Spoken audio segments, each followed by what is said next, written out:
What up, people? What's good? Salute. Yes, sir. Yo, what's good, everybody? Salute to the tribe. We're hip hop and comics and hip hop. We're a niche channel. Reserved for the best. It's super dope. I do sell comics. Check me out on Instagram at 6th_element_comics. Yeah, because comic books are the sixth element of hip hop.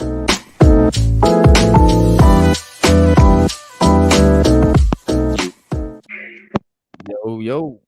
What's going on, y'all? Sixth element of hip hop. This is your host, Reno Noir, speaking. This is my co-host right here, Stu Dog. What's happening, Stu? Much. I'm trying to be like you one day. I mean, you know, I wouldn't strive to be me if I wasn't me, but hey, to each his own. You know, we can't all be rich, black, and Republican like you.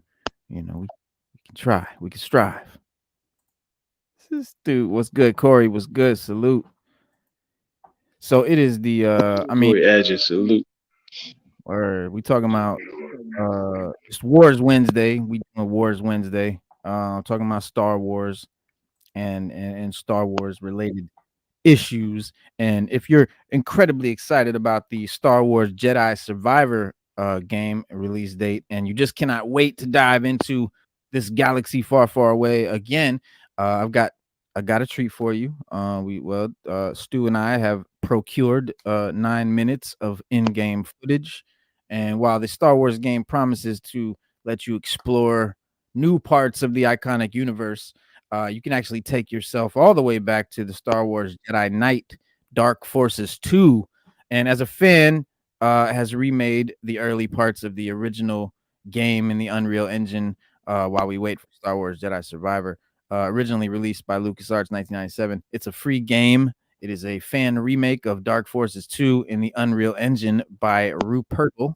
And it comes with 2 levels, 4 survival levels, a sandbox mode, a 3D model viewer, and bonus level for testing out random things. And you know, that should tide you over until Survivor comes out. But we do have some gameplay for you. We're gonna bust it out and show you all that in a second. Let me call you back. And you can check out that game. And I'll put the link down here. But we've got the footage, the first 9 minutes of Jedi Survivor. We're gonna look at that today, and we're going to talk about, you know, Star Wars and hip hop and these things that we do. But I also want to talk about the channel today. As a whole. I think we need to go in a new direction. I think we need to pivot, as my man put it, content wise, the way that we provide content for y'all. I know, you know what I'm saying, the live shows, we can do that, and we can continue to do that, but we also need to have a channel that has more consumable bite size videos. You know what I mean? Little 8-minute joints, little, you know, 10-minute little clips and things like that. And it has to be on a separate channel. So I will eventually be taking this channel down completely. But we don't want to just do that, you know, immediately. We want to we'll have both of the channels going until the other one picks up, and then we'll sort of transition. Because I mean, Stu, you could, you know, agree or not, but I don't think that we're getting the sort of response equal to the work that we're putting in. I mean, we're doing 3 consistent shows every week. We're bringing y'all phenomenal content, great interviews, you know, fire joints. And I know Slade, and it is though, and it's dope. It's just, it's not building no steam. It's, you know, YouTube isn't the platform for what we do. We do a podcast basically. This is basically a podcast on video. It's a vidcast, you can call it whatever, but YouTube is not the what do you call it? The platform for live streaming, really. Not since TikTok, you know, took over the airwaves. Even Twitch has more of a live stream hold on the live stream space. That's only, but Reno, that's because they stream video games. Right. You know what I mean? Like they'll go live with Call of Duty or something Mm-hmm. like that. It's really just the DJs. content. Yeah, with Yeah. DJs been going over there because um they don't get flagged like they do on YouTube, and they're over Yeah. there because they can play whatever they want without YouTube blocking it or flagging it or something like that. I mean, unless we switch over to Twitch, start streaming on Twitch, Well, no, and and that's then the thing. Like Slade's saying. I mean, we're gonna still do the show. It's just the way that we're going to present it. Like, I think what we should do is do the live stream on Twitch, take that, chop it up into videos, and post those on YouTube. That's what they do. If you look at all the big channels, that's what they're doing. They're live streaming on whatever platform they do. And this goes for Bag Fuel, our boys Esso and Heineken. This goes for any of the big live streamers. That's what they do. They live stream on Twitch or whatever other platform that live streaming is big on, and then they cut little bite-sized videos, edit them, make them look pretty, and put little videos on YouTube. And so that's what I mean when I say transitioning, pivoting the show, basically the content, the way we deliver the content. The show, I think, I mean, I don't want to give up the show either, Slade. I think it's a good show. Some people think it's too niche, like maybe it's never that, bro. Never that. We always six elementals, man. We not going nowhere. It's just the way we're gonna push it out. But yeah, so I don't know, man. It's just the inevitable evolution. But it's not really like I said, man, I want to keep this show. I think this show is good. I don't think it's too niche. It is niche. I mean, we say it in the title. It's a niche channel. It's a niche channel. It's what we do. It is niche, meaning there's not a big, or people come and they're either hip hop heads or they're comic heads. There's not a big community of people that are hip hop and comic heads or understand that when they come here, what are they going to get? Are they going to get a show about comics, or are they going to get a show about hip hop? They have no idea. And I feel and I understand that it's like, a lot of people in our chat are either hip hop or comics, but everyone isn't both. You know what I'm saying? So some people will come and be like, "Oh, this is a hip hop show." I mean, I've literally heard people be like, "Y'all are doing a hip hop show today. I'll catch y'all the next one." Like no hard feelings. Like, "Oh yeah, like okay, y'all doing hip hop. Okay, I'll catch you the next one." People do that, and so our thing is niche, but I feel like we could provide that in a way that is more understandable for viewers. So let me ask you something. And it's not about the other shows. It really isn't. It's about and it's not about them. It's about numbers. And it's about, the numbers are just not reflecting the work. And I'm listen, I'm not taking nothing from y'all. Y'all are the family. Whatever we do, wherever we go, I hope y'all are coming with us. Like that's the way I'm not this isn't nothing's changing as far as that. Like if we did,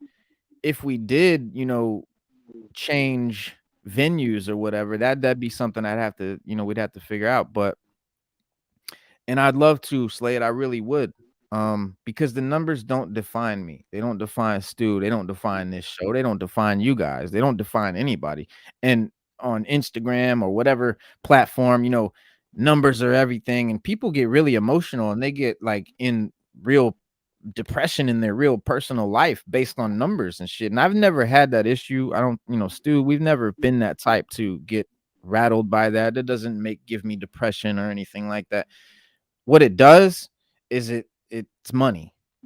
It's numbers equal money. And personally, I need this to make money. You understand? You understand what I'm saying? Like this, the idea of this and all the work that we put in is this is eventually supposed to start making money. And our contemporaries are people, that are on the same level, doing the same things we're doing. They're bringing in a couple $1,000s a month, and I've never seen a penny from YouTube. And I didn't try to. I knew that it'd take a few years before that would start happening anyway. But there's a reason. It's not there's a reason. There's an algorithm. So there's a reason why, even though we have great content. I mean, you guys watching, you guys that are our fans, diehard fans, you know that we have good content, and so we should have 50,000 subscribers too, or whatever. But we don't. In the amount of time that we've been doing this, so I've tried to figure out the science. What is the reason? Is it the meta tags ain't done right? Like what you know what I mean? Like I've gone through all of it, and a lot of it is I know, bro, and man, I feel man. Listen, y'all are the reason that we come back every week, every 3 days a week. I mean, and it's not really about that, and I really appreciate that. But it's all about it's a an income stream. Like this has to become an income stream, a revenue stream, because I put a lot of hours into this every day, whether we're live or not. It's a lot of hours go into this, and that takes time when I would normally be doing some other hustle or whatever job or whatever it would be. So time has to equal money. We can all agree there. If I was able to just do this show like in my free time, or like for you guys to come, it's an hour, 2 hours, whatever at night. That's it, and the show's over. I'm working on this show for like 2 hours before we go live, and then after we're done for like another hour. So you see what I'm saying? So each show, it's a lot goes into it, and I know I know y'all do. But I really hope that y'all are not taking this personally, because this is not reflecting in any way on viewers, on fans. I'm not saying y'all ain't doing, and this has nothing to do with you guys at all. Nothing at all. This has to do with the algorithm and the way YouTube is set up to be YouTube doesn't push our stuff. If word of mouth, if we don't tell somebody about this show, like me or Stu don't personally tell someone about the show, they're probably not gonna find it, because YouTube doesn't push it out like that. And I know, bro, and we appreciate you guys, man. And like I said, man, this isn't something that like tomorrow, like this is our last show or anything. Not in the least. I mean, I'm just brainstorming with you guys, because look, it's 6 of us in here. It's 6 of you guys in here. I consider y'all family. It's just a couple people in here. We're just sitting here chopping it up. So I'm talking with friends and shit. So we're just chopping it up, man, and I'm just trying to figure out what is the best thing for the channel, man, and the best thing for the show. Because what's good for us is good for y'all. The more money we make, or the more numbers we get and all of that, that's the better content. I would love to be able to go to Vegas to the Comic-Con and bring y'all content. You know what I'm saying? Like I'd be able to go to San Diego on Comic-Con and things like that. Go to concerts, do all kinds of shit, bro. I mean, it's a lot of content I would love to bring y'all that I would be able to do if the money was rolling in like that. And why you keep saying stuff like this, Slade? It's not it's not nothing on y'all. Not in the least, man. Not in the least, man. It's not. It's not. I'm just trying to talk with y'all, man. Like there's a way that we got to do this, because here's the thing. Y'all are down. Y'all will come and sit and kick it with us for 2 hours, whatever, live. But whoever sees us live, that's sort of it. Because when people go back to my channel and look at the videos, and they see a video that's 3.5 hours long, right there, they make a decision. Am I going to set in for 3 hours right now, or even attempt it? Or am I going to get robbed for 30 minutes and I might not like the content, and now I just wasted 30 minutes of my day? So it's a big decision for someone to go in and press a button on a 3-hour video. It's a commitment. So they just don't do it as often. With live stream, it's different. It's different. So we need to do the live stream like we're doing, do the same show we're doing, but just chop it up into bite-sized bits for YouTube on a separate channel. And whether we move the live show to Twitch or whatever, I don't think we need to do that at all, because we're on Twitch right now. So we're on Twitch already. The live stream's already on Twitch. Basically, what I'm saying is we need a second channel. A second channel. Have you seen Joe Rogan? You know how he's got Joe Rogan and then he's got Joe Rogan clips. And Joe Rogan clips is where you can go watch 10-minute clips of his 2-hour shows. And that shit blew up like crazy. And that's why, like, all these podcasters, they'll do a big interview and then they'll chop that interview up into small, clips and put them out one a day. You know what I mean? That's how the real channels do that. It's because it's not because it's because that's the way YouTube wants it. That's the way they make it. It's the only way that people are gonna find our stuff. If that makes sense. I hope that makes sense. I mean, Stu, what do you think? Um, I don't. It's just a trend, man. And we can't be trendy, man. If we get a direction, we gotta go in and we gotta keep pushing it. So it's like if we go with the trendy 30-minute TikTok clip type thing, because YouTube didn't have short videos Yeah, until no, TikTok I'm not saying we started taking. change what we do. I'm not No, saying no, we I'm not change saying what that we at all. do and make short I'm just videos. saying like TikTok only Fuck lets you that. put up 30 seconds. They only let you put up 30 seconds of chop, right? And that's popular because that's about they know they can grab somebody's attention for 30 seconds. They know that. Yeah.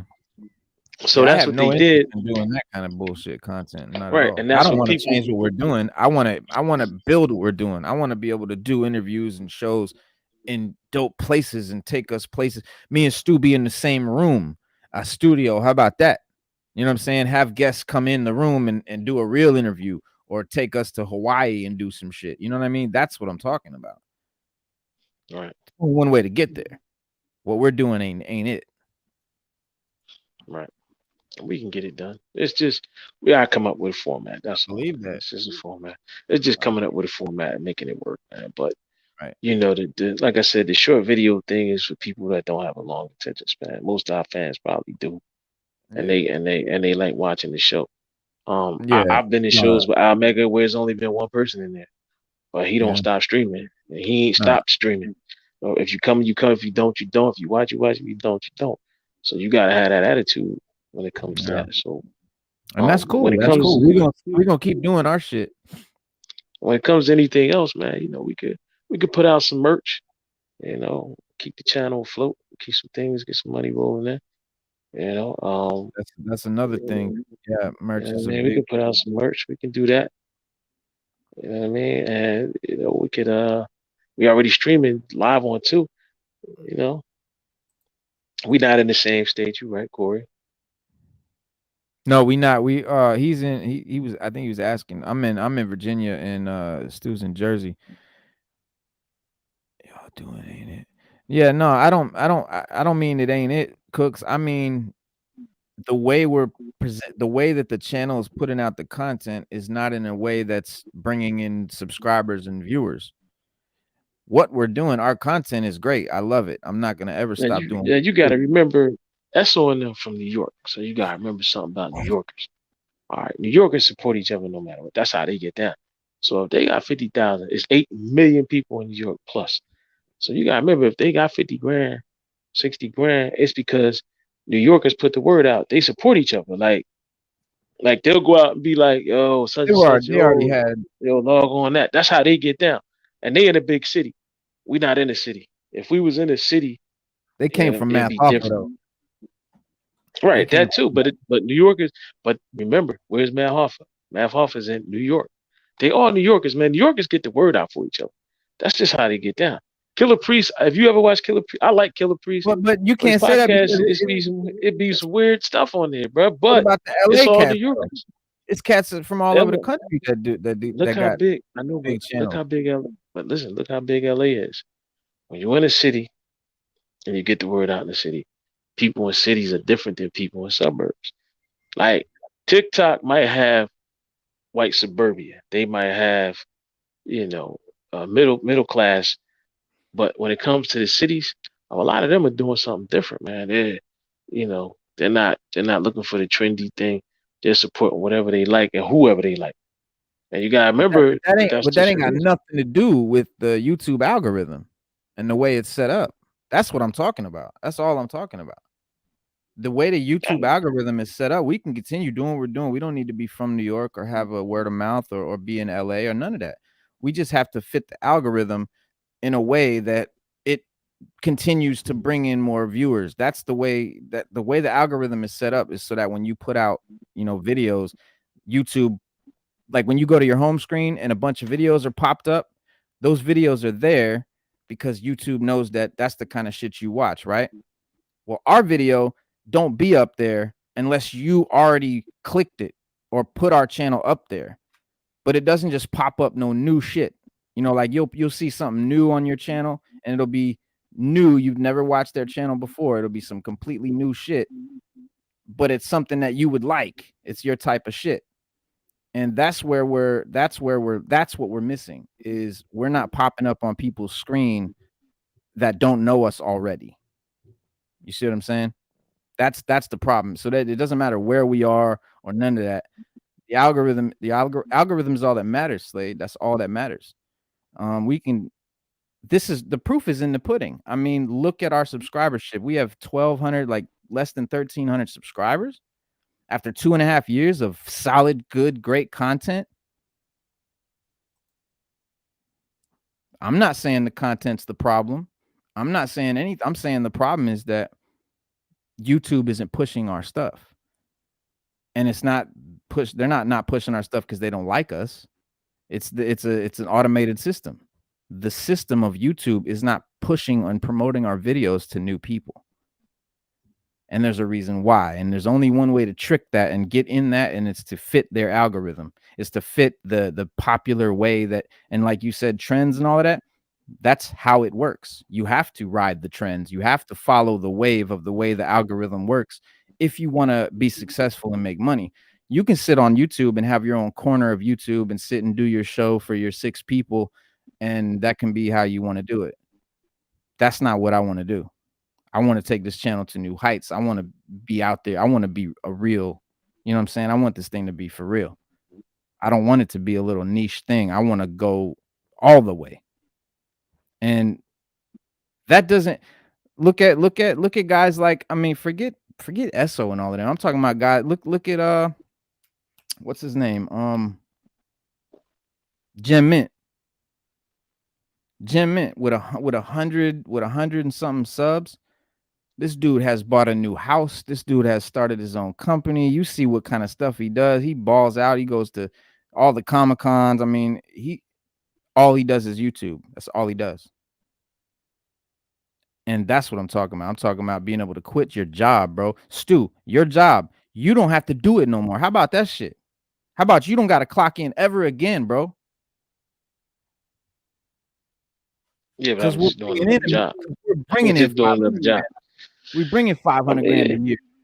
but Jim Min also said it took him 3 years to build to get to where he Yeah. was when we had him on the show. And And we're then it took him pushing that now. another what 3 years to get to where he is now. We pushing that 3 years mark now. And he was already at 50,000, 70,000 by now. We're at 1,200. It's not because he's better than us, right? It's not because these channels are better than us. It's just because the way that they put out the content fits the algorithm, and it makes the videos make money themselves. It's just it's a passive income thing. Right. So, and I'm not talking about, doing this for any sort of popularity or any of that crap. Again, I don't get emotional about numbers. I couldn't care less. I just want enough money rolling in that we can do this full time and bring amazing content. This is for you guys. I want to do this for you guys. I don't want to ruin anything. I want to make it better. And I can't make it better because I don't have the capital. I'm not rich. A lot of people are already rich when they do this. A lot of people already have money when they start a channel and do this, and they got capital behind it. They got advertisers. They got all kinds. There's a whole, dude, it costs a lot of money to really blow up. You can either do it that way, or you can hack into the system by fitting the algorithm. That's it. You can either pay your way in, which I can't do, or you can hack your way in by fitting the algorithm. And that's what I'm talking about. We don't have any other options now. Again, I'm fine doing this for now, but by this summer, you're going to see a new Sixth Element. By this summer, it's going to be a new, there'll either be a new channel in conjunction with this channel, or this channel is just going to be completely revamped. And personally, what I want to do, my goal, what I hope works, is I want this channel to remain, and I'm going to make another channel to just put out edited clips of our shows. So that doesn't change anything for our viewers, Slade, Cooks, everybody that's in the chat right now, everybody that watches our show religiously, everybody that's fans. Nothing's going to change for you guys, except the content that we can bring you will get better. You bugging, bro. You tripping. Slade tripping. Yeah, nah, I'm not. We not going nowhere, B. We not going nowhere. It's just we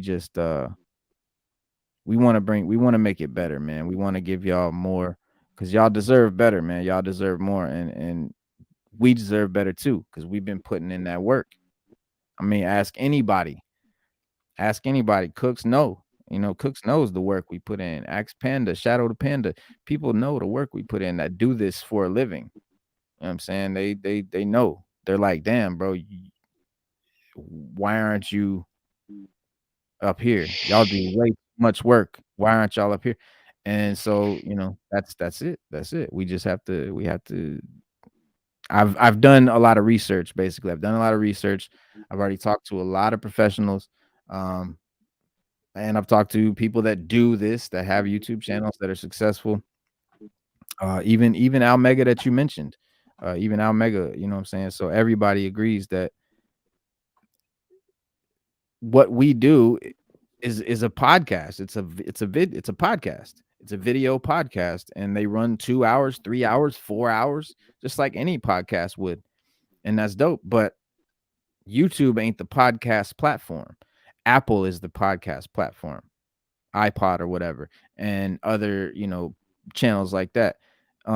Twitch has a big live stream, but they don't really do live stream shows like this. They do, like Stu said, playing video games, or a live DJ spinning. You know what I'm saying? They don't do talk shows or podcasts. So, but I like YouTube. I like the format. I like doing it this way. The podcast thing seems mad boring to me. Just sitting on a microphone, recording into the mic with no video or nothing, no images. I'm not really with that. So that's why we do the way we do it. And I haven't just ran to the podcast vibe and just jumped over to Apple or whatever and started doing a podcast, because I like this. I like doing this. It's more creative. It's funner. We got, I like the imagery and all of that. So it's like I'm stubborn because I don't want to change that.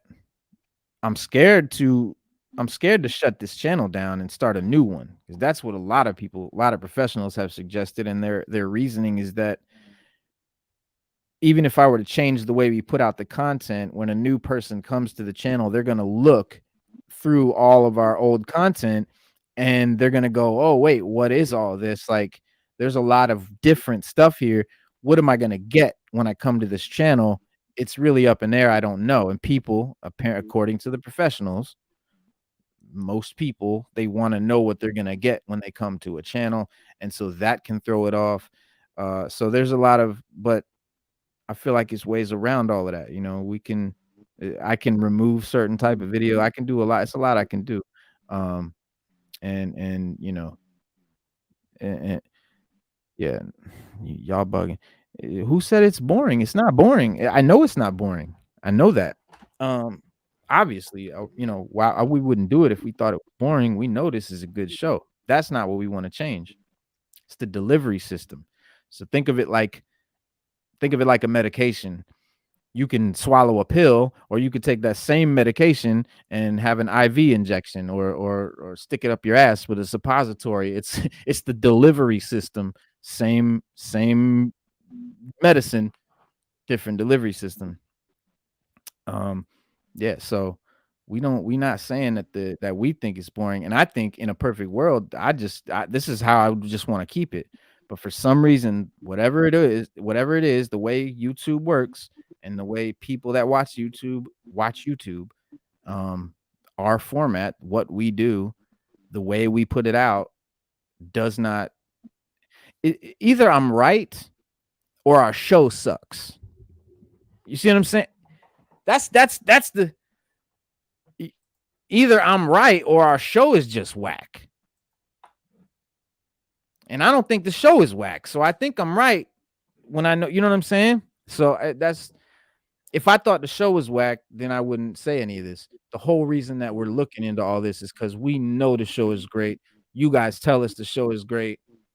Other people, everyone tells us the show is great. I've never had anyone come up and be like, yo, your show is whack, or anything to that extent. Not even close. People are always encouraging, yo, keep doing. So we know the show is great. Why doesn't that reflect in the numbers? And so the research began, and this is the info that I'm gleaning. You know what I'm saying? Like, it's just, it is what it is. So by this summer, we will have figured it out. That's the timeline I'm giving myself. That's what I think it's gonna take. I think by this summer we'll have it. It'll be smooth. Everything will be good. We'll start building subscriberships. We'll start going crazy. I mean, even we're spending money now on like ads and stuff, and it's not really doing a whole hell of a lot. So it's gonna take, there's something else. So we're gonna figure that something else out and fix that, so that after this summer's over, when we change everything by next year and shit, it'll be a whole new channel. Hopefully we can take y'all to Comic-Con. Hopefully we can go to San Diego with y'all, go to New York with y'all, go to Vegas with y'all, go to Miami with y'all. Come on, man. That's what I'm talking about. YouTube paying for that, because frankly, I can't pay for that. Stu can't pay for that. You know what I'm saying? So unless we get a crazy ass benefactor, some rich sugar mama or something comes, swoops in, and I mean, but say sans that, this is what we got to figure out. So it's all good. I mean, hey, this is not a bad thing. This is not a farewell or an ending of anything. This is a great thing. This is a beginning of something new, and great shit. Now to the content. Star Wars Wednesday. This is what we do. Talking about Star Wars, and there's a great new game coming out that we've been talking about. Me and Stu been going nuts waiting for this shit. Star Wars Jedi Survivor. It's the sequel to Fallen Order. And Respawn, the company that Respawn Entertainment, has been keeping a lot of it under wraps, and we haven't known much about it, and we've gotten some new bits of information that have started to come out in recent months, and we've gotten our deepest look at the game so far. But released via IGN, we have a 9 minutes of gameplay for the game. That's actual gameplay. This is not like cutscenes. This isn't no bullshit trailer. This is what the game will be like. This is the actual game. So I'm mad excited. I've purposely not watched it all because I want to watch it with you guys live. So we're gonna watch that here in a minute.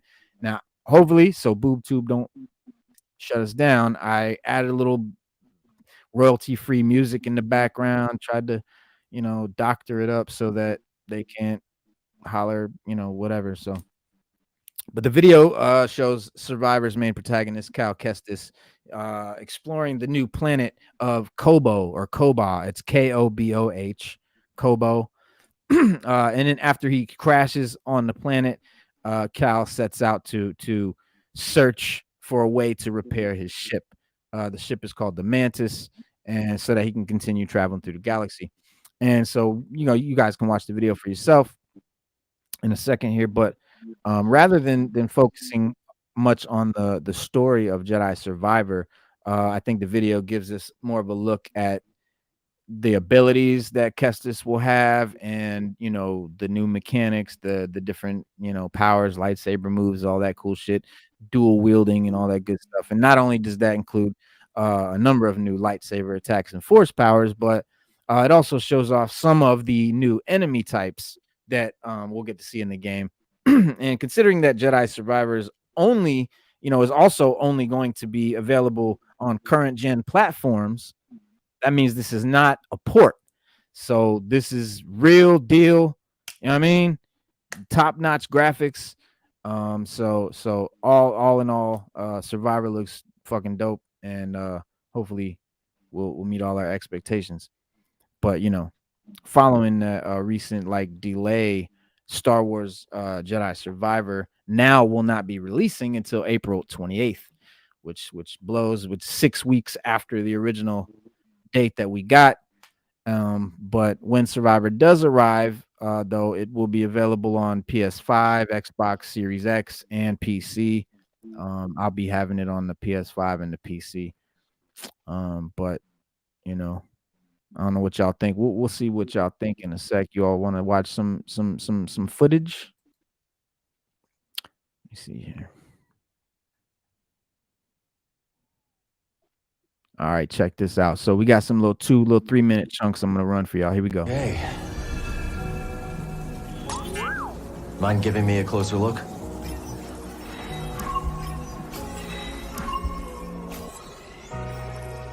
That is one big beast. We have our target. Now let's reach it.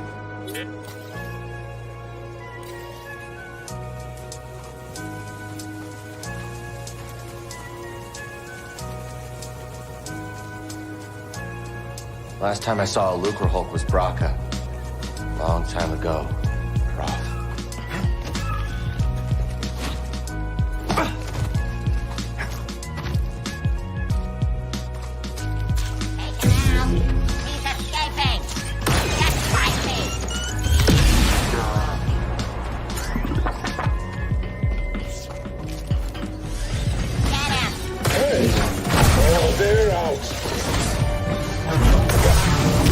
Here we go! No, every...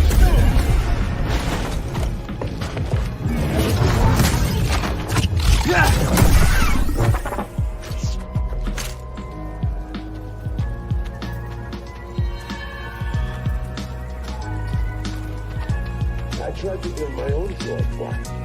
Fascinating. And how did that go?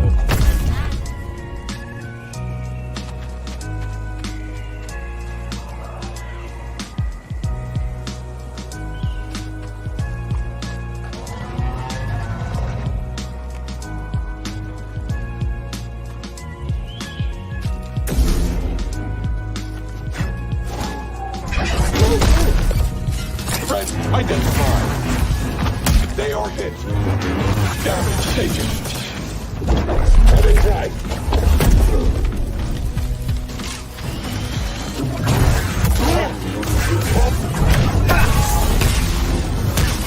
Time to end you. Nice move. Everything burns.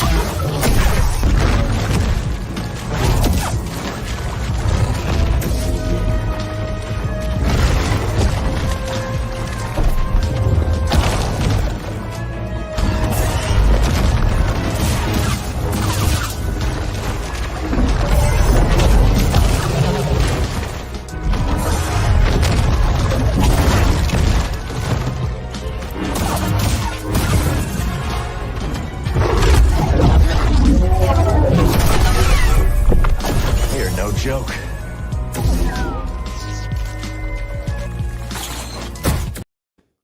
Oh hell no! That shit was dope, bro. You see when he spun around to do Man, that shit is hard as fuck. I can't As wait. we can, yeah, as we can see, he has progressed in his Jedi training. Oh yeah. He's a, yeah, his lightsaber skills are Mm-hmm. much more defined, and his use of the Force is much more defined in this one. So there's some progress, and he has a beard, which Yeah. means he got a little old. Yeah, he's got a little older. So it's all fitting together. So yeah. And I'm glad because that kid looks a little too boyish. It was hard for me to take him real seriously. I thought he was too innocent looking. The actor's good Mhm. though. It's just he didn't have the grit and gravitas I wanted to see in my main character, but he's growing on me. He's growing on me, Cal Kestis. Um, but the beard is a definite plus, definite W on the beard. Yeah. So what do y'all think, man? What do y'all think about this joint? I can't wait. I mean, for me, again, I've said this before. My favorite shit about Star Wars is not the movies; it's the games and the books and the comics and that kind of stuff because of the lore, like the stories and stuff. So I love the way that they weave the games into the canon and all that. So, and it's always the best shit. It's always way better than the movies. So I'm definitely excited for that.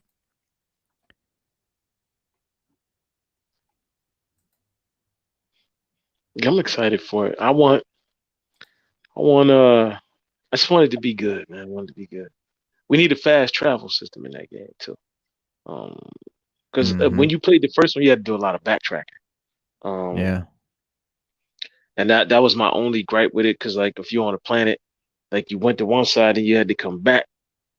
So if we had a way to fast travel, that would make that would, bro, that'd be a Yeah. Yeah. lifesaver. You know what I And he mean? gets to he gets to you know, he's got several new skills and but now he's got the gun too. He's got the long range option. That's a new mechanic for the game because the lightsaber is still, his primary weapon for taking out his villains, but his foes. But now he's got the crossguard upgrade similar to Kylo Ren's design with the two ports off to the side, Yes, yeah, with the ports, I seen that. Yeah, and he can yeah. also switch to a blaster stance at this time, which encourages ranged attacks, um, to come at him and shit. And for the blaster stance, the dude said it's there to encourage ranged attacks alongside regular lightsaber strikes. But the blaster's inclusion in this game is notable, because Fallen Order is focused primarily on lightsaber and force combat. So, and it's not really the Jedi way. Mhm. Jedi usually shun blasters, thinking it's seeing it as an uncivilized form of combat. But they do occasionally use them. We've seen it. We saw Obi-Wan shoot Grievous in the heart blaster. I mean, and then he said what he picked. He was like so uncivilized, and he threw it. Yeah, but they don't. They use them if they got to. And then you had Ezra on the show Rebels. His lightsaber wasn't exactly a Yeah, blaster. It shot little orbs or something. sure, yeah. These shits. So, but and then a lot of the survivors of Order 66, like Kanan, um, did definitely did too. But yeah, it's dope. I think it's a dope thing that they added because I was worried at first that it was gonna be more focused as a shooting game or something because we get a lot of Star Wars bullshit games sometimes, Battlefront, that, if you like one player games, I should say. But yeah, that's a dope addition, I think. Oh yeah, definitely, man. Because a blaster doesn't really work against the Jedi too. It's not very effective against them unless you got like a bunch of them, or Yeah. because we've seen Darth Vader block blaster fire with his hand and Oh, then they all pulled can block them with like their he lightsabers too. right, yeah, like he blocked it with his hand, and then he took his other hand and pulled it from from Lando. I mean, not Lando, Han Solo. So it Mhm. depends on the Force wielder. It's a lot of things they can do. We Yep. saw Kylo Ren just stop. He just stopped Freeze a the blaster. beam in Yeah, he midair. just froze. Yeah, he froze the bin and was walking around it until, and it Yeah. didn't. It It dissipates just till he left. floating there. So Yeah. yeah, so it's a lot they can do. So for them to use, blasters is like I see why it's beneath them because there's a Mhm. lot they can do to counteract it, where it's just not effective Mhm. against them. So you know, and we even seen Darth Vader when he fought Revan. He didn't even have a lightsaber. He was just using his hands to just push her back. And then he Oh, took the Riva, yeah. lightsaber from yeah, and then he took the Yeah. lightsaber from her, and then Mhm. split it in half and gave her the other half and was like, yeah, let's see what you got now. So it just goes to show you the force wielder is as strong as the stronger they are with the force, the less they need for a weapon. Period. To be honest with Right. Yep. Yeah, I mean, unless they're fighting, in his case, he's fighting stormtroopers and whatnot. So, in that case, it don't matter. Um, and the Mandalorians, like the whole setup of Mandalorians is all based on them fighting Jedis. Like the way the Mandalorians have armor, the even the blowtorch, how they have a blowtorch, that's because Jedi block blaster shots, and so they use the blowtorch because the Jedi lightsaber, can't block the fire. The jetpack is to combat against the fact that Jedi's are flying, jumping, and flipping all over the place and all of that. And so every weapon they got, the little cord that he shoots out like Scorpion and can pull you back, that's to counteract their force pull. So like the Mandalorians made technology to be able to do the stuff that the Jedi could do. And that's dope. That's a dope concept. And we talk a lot about Star Trek sometimes, and Star Trek and Star Wars, I mean, obviously are the two titans of sci-fi spacefaring franchises, and going on for you. decades, with no end in sight. And both of the franchises, as vastly different from each other as they are, have inspired each other in different ways. Like Return of Star Trek inspired George Lucas. Um, Not Return of Star Trek. The old Star Trek, the show, the old The reruns and original shit. series. They call Yeah, it the original inspired George series. Lucas, the original series, while he was writing the original film by his own admission. And likewise, Star Trek would never have returned without the runaway success of Star Wars. And it's been a bit of a feedback loop between both properties ever since. But perhaps the biggest parallel between both franchises comes down to two of their most popular warrior races, the Klingons and the Mandalorians. Both warrior races started as one-dimensional bad guys for the heroes to fight. The Mandalorians were just fodder for the Jedi, and the Klingons was just someone for Kirk and them to fight. And now both Klingons and Mandalorians are fan favorites, and in many ways becoming almost mascots for the respective series. And sometimes as badass villains, and sometimes as noble warriors, anti-heroes, whatever. And over the decades, these two warrior races have shared a lot of interesting parallel across their franchises, from like the cool looking warriors to, and then the suits and all of that. But and correct me if I'm wrong, Stu, the first Klingon that we saw in Star Trek was Kor in the 1967 episode Errand of Mercy. And he was just a mustache twirling bad guy, but we must say it was quite impressive mustache twirl. He had the long ass Fu Manchu, and he but We saw a couple Klingons in the original. We saw Kor, Kang, mhm. and Kang would probably be the one we saw the most. And this was Um, before they had the forehead thing. They didn't have that at actually, first. actually they did. There's an episode in Star Trek Enterprise where they explain that because in Mm, Deep Space Nine they did an episode where they went back in time to the Trouble with Tribbles right. episode, Yeah. and Worf was in there and he had a hat on to cover up his ridges, Right. and they were asking him, who was it? O'Brien kept asking him. He was like, "Wait a minute." He was like, "Those are Klingons?" And everybody was like, "Yeah." Like they were looking like, "Yo, but why do they look like that? They look like people. They look like humans." And so Worf, because Deep Space Nine didn't want to go into it, he just was like, "We don't talk about it to outsiders." Yeah. And so there's like, well, wait a minute. Worf is like, they look like humans. They don't look like Klingons, because the Klingons that the people in the 23rd century of 24th century they only seen Klingons with the ridges. They never Right. seen Klingons without the ridges. So they're sitting 'Cause there and they're like, that's wait a core right minute. there. Yeah, that's core. And then you got now Kirk saw both. He saw 'em with ridges and without ridges. But in Star Trek Enterprise, they explain that the Klingons were trying to make augments like the humans did, which was like Mhm. Khan and his people. So Right. at some point in Earth's future, they started messing with genetics, and they made genetically modified humans, and they were superior to regular humans. But it started the Third World War, a eugenics war, and then they outlawed all eugenics on Earth. So there was no more DNA manipulation. It was outlawed on Earth and in the Federation. So the Klingons tried to steal the technology and do it, and it didn't work.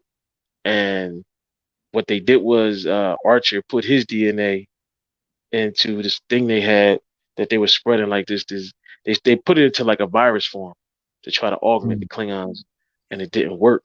So Archer put his DNA in there instead to stabilize it, which it did work, but it gave some of the Klingons human-like features, and it took a long time to breed it out, to breed Mm. out, to breed and get the ridges back in the forehead. So Mhm. you fast forward to Star Trek Discovery, and the very first season, they keep saying remain Klingon, remain Klingon. And they look different. Their heads are oblong, they got the ridges.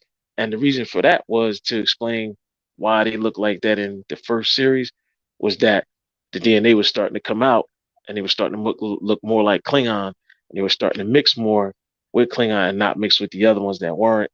And they were Mm. getting their ridges back, their forehead, their DNA was getting stronger, and they would slowly but surely weeding out the human DNA, because Discovery is supposed to be before Enterprise. I mean, before the original series, but after Enterprise. So Right. they kind of sewed in that plot hole where everybody was asking the same Uh, question, why they look. But the real reason why is the makeup just wasn't that good back then. So yeah, and yeah, they yeah. do that. So that's Right. but Right. but the nerd Yeah. version is it's an evolution thing, and that's why they You like know, that. same thing with Star Wars, like Boba Fett. I mean, that was technically the first Mandalorian, and technically he's not even a Mandalorian. We find out later, but his first, appearance, and they never called him Mandalorian in the first joint. But the term Mandalorian Super Commando came from the Empire Strikes Back novelization and some of the early Star Wars comics from Marvel at the time. But yeah, but something about both these characters struck a chord. Boba Fett was just that dude. Like, we didn't know shit about him. He didn't really say shit. Like, he didn't do a whole lot. He just looked like a bad motherfucker. And Vader was dealing with, like, he was the guy Vader called when he needed some shit done. So all of that, we was just like, this dude is he was like the focus. And I think the fact that they didn't tell a lot about him, and he didn't have a lot, it really fed that the imagination of what it could be. And like I said, man, if you really want to experience Star Wars, check out the books and even the novelizations of the movie, right? Like, when I see novelizations, I I avoid them because I don't want. It's like I already watched the movie. I feel it's redundant. Or if I read the book, like, I don't want to read the book and then I know the movie. It's like, so I usually don't mess with them because I just feel like it's redundant. But with Star Wars novelizations, it's almost a whole different story. I mean, it's the same story, but you get so much more information. And like I said, it makes you sort of get a passion for it, I think, knowing all this information, getting all these details. But the Klingons were truly defined as a species by the original Star Trek films, particularly Treks 2 through 6, and there were we learned of their strict warrior code in the films, and we where the honor took precedence over all else, and not to mention they got that cool alien makeup with the ridges, and then the writers then expanded on the Klingons on the Next Generation. That's where I really got into them with Picard and all of that, and later Deep Space Nine and Voyager, and they added references to samurai culture, right? They were making them more than one note warriors. And just like the Klingons having that samurai connection, so does Star Wars, and so do the Mandalorians in a lot of ways. And meanwhile in Star Wars, Boba Fett, like I said, didn't have any lines, but his father, Jango Fett, was introduced in the prequels later. But again, the word Mandalorian was never spoken. But TV series like the Clone Wars and Rebels, and of course the Mandalorian, have expanded on that culture. But if you didn't read the books or the comics, you would have never heard the word Mandalorian. You'd have just knew Boba Fett was the dude with the cool helmet. That's all it would have been. That's why I say the books are what's up. But Klingons were staunch enemies of the Federation for decades. And, all until an environmental cataclysm on their home planet forced them to come to Starfleet for help, right? And then that started the era of peace. Basically the Klingons were, there's a saying, expand or die, and the Klingons weren't expanding. They were a warrior race, and because they weren't expanding, they were trying to find ways to exist, because once the Federation was born, everybody started joining the Federation. So they were getting help, they were getting resources, they were getting, they kept expanding. The Federation kept expanding, and the Klingons just kept getting smaller and smaller. It was after the Khitomer Accords where the Klingons were announcing that they were going to join the Federation, and you had what was his name? There were a few Klingons that didn't want to do it, and because they had didn't want to join the Federation, they thought it would destroy their race.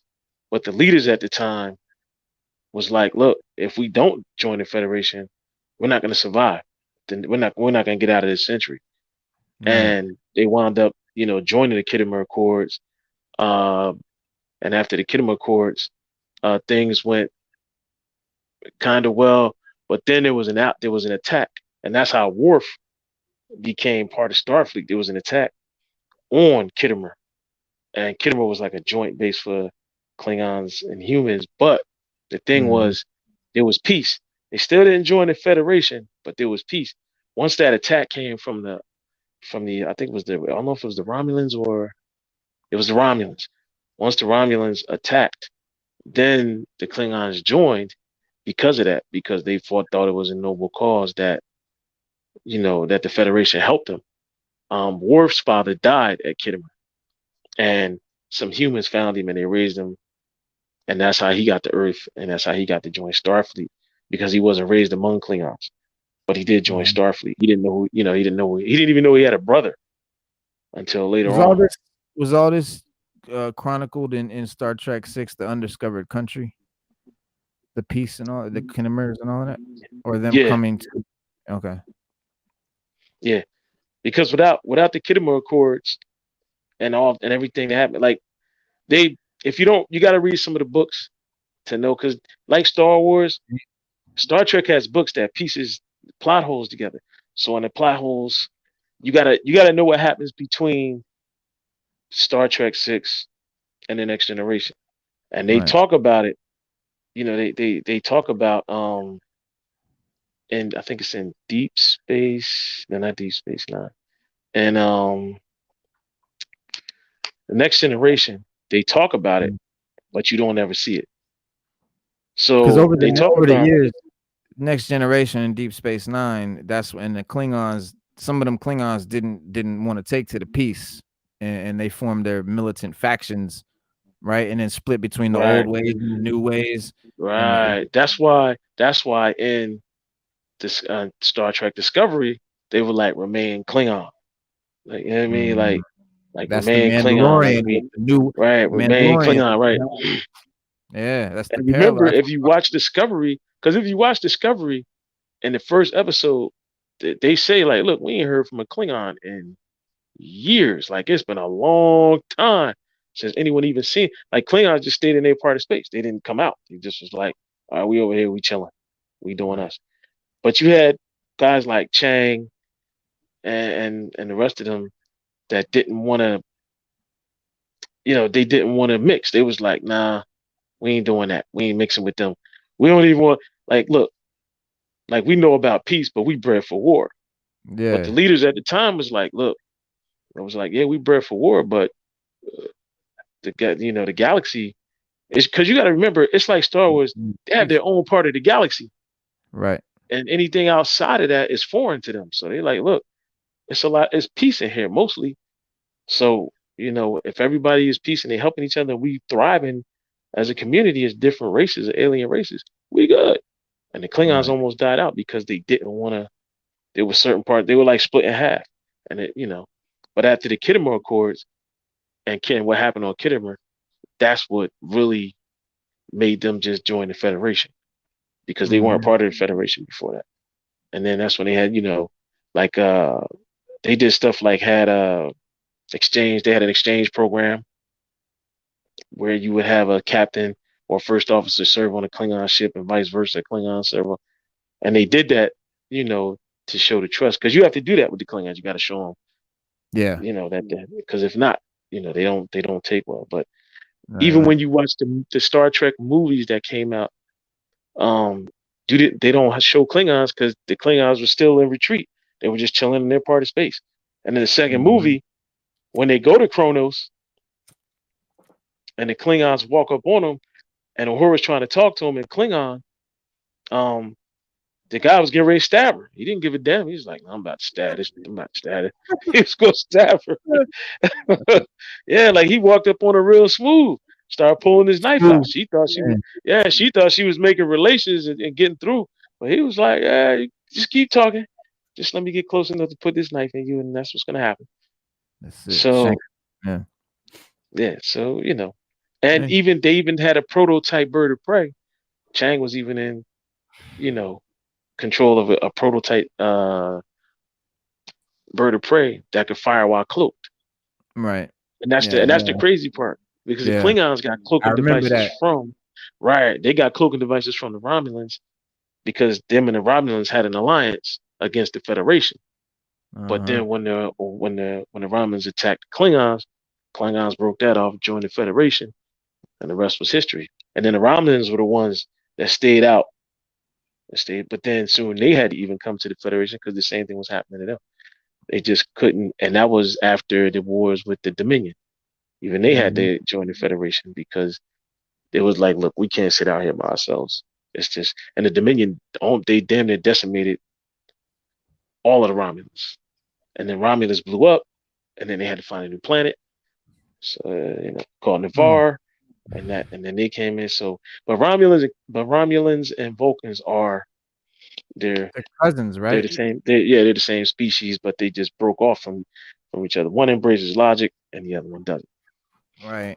And see with the Klingons, so with the Klingons and the Mandalorians, like the Klingons that with the old ways and the new ways and the Klingon culture became a big part of 90s Star Trek stories. But even with their future of their civilization at stake, uh, like the Mandalorians, a lot of Klingons couldn't, accept the peace with their old foes. They just couldn't.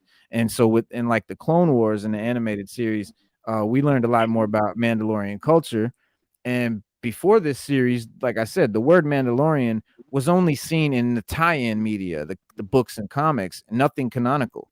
And they were too militant, and they were a warrior race, just like the Klingons, but catastrophic wars, just like they destroyed the home world of Mandalore. And the majority of the remaining Mandalorians embraced peace in the aftermath and forged relations with the Jedi and the Republic mainly. But certain aspects of Mandalorian culture refused to let go of their warrior ways and formed the Death Watch. And so all of this reflected the journey of the Klingons in Star Trek. And both the Klingons and the Mandalorians drew inspiration from feudal societies in real Earth history. Talking about like Japan and noble houses, or either whether you're a Klingon or a Mandalorian, which noble house you belong to, carried a lot of importance. And in Trek, we heard a lot about noble Klingon houses like the House of Martok or the House of Duras, right? And meanwhile, in Star Wars, the clans on Mandalore got the similar importance, like name and the House this. House of Mold. Don't forget the House of Mold. There And you then we go. heard about dishonorable houses like Duras Yeah, Duras. Yeah, and things like that. So, but they all consider Mandalorians. themselves honorable whether they do or not. There's a lot of Star Trek. When you talk about Star Trek and how it's a lot of politics with the Klingons, a lot. Yeah, Like there is a lot. So, like with their houses, they usually go with the strongest houses, and whoever has the ear of the council. So, council is what rules the Klingon Empire, but there's an emperor that sits above the council. So right. they put it. They wanted. It became. There was an episode where they talked about how the emperor was just really pretty much a figurehead. He really wasn't. He really didn't have the power that he used to have, Right. because regardless of whatever the council ruled, the emperor could always come in there and change their mind and say, "Look, this," and they would follow. But he would talk to them and get a consensus of what needed to be done. Like Kempek, when Kempek died, that's when Kempek really explained to them, like, look, like certain people you just can't let. And he told the Federation, like he told Bakar and them, we part of the Federation, but you will always have to watch the throne. It's just be careful who sits on the throne of the Klingon Empire, because Yeah. that'll make or break the peace. And then he Yeah. he was just saying, and so when Kempek died, but which when he was murdered, Gowron got up there, and Gowron was always trying, he was just wishy washy. He was like a baby, but he walked the fence. If he didn't get what he wanted, then he'd be like, skip the Federation. But Kempek would have never did that. Right. Kempek would have done. You know what I mean? So that was then when they killed Gowron and Martok took over, it ushered in a new era of them having better relations with the Federation, and things went a lot smoother. Right. Right. And we have, we've met both, members of Klingons and the Mandalorians who forged their own path, right, without adhering to any one creed or their sort of ways of thinking. But in Star Trek, there was a half human, half Klingon named Kylar or some shit, Kalar, and she didn't care about any of the rules and regulations of her Klingon heritage. Kayla Yeah. was Worf's Parmakar, and Worf and her had a son. His name was Okay. Alexander. His name was Alexander Roshenko. And similarly, we had Bo-Katan in Star Wars, who breaks with the hardcore Mando traditions, takes her helmet off whenever she wants. That's against the traditional way, but she don't care. And a lot of people could say, ground zero for Mandalorians is Boba Fett. Boba Fett didn't give a fuck about Mandalorian culture, didn't even consider himself a Mandalorian. So it really could go either way. But both the Klingons and the Mandalorians are very traditional, obsessed with their rituals and shit like that as a culture.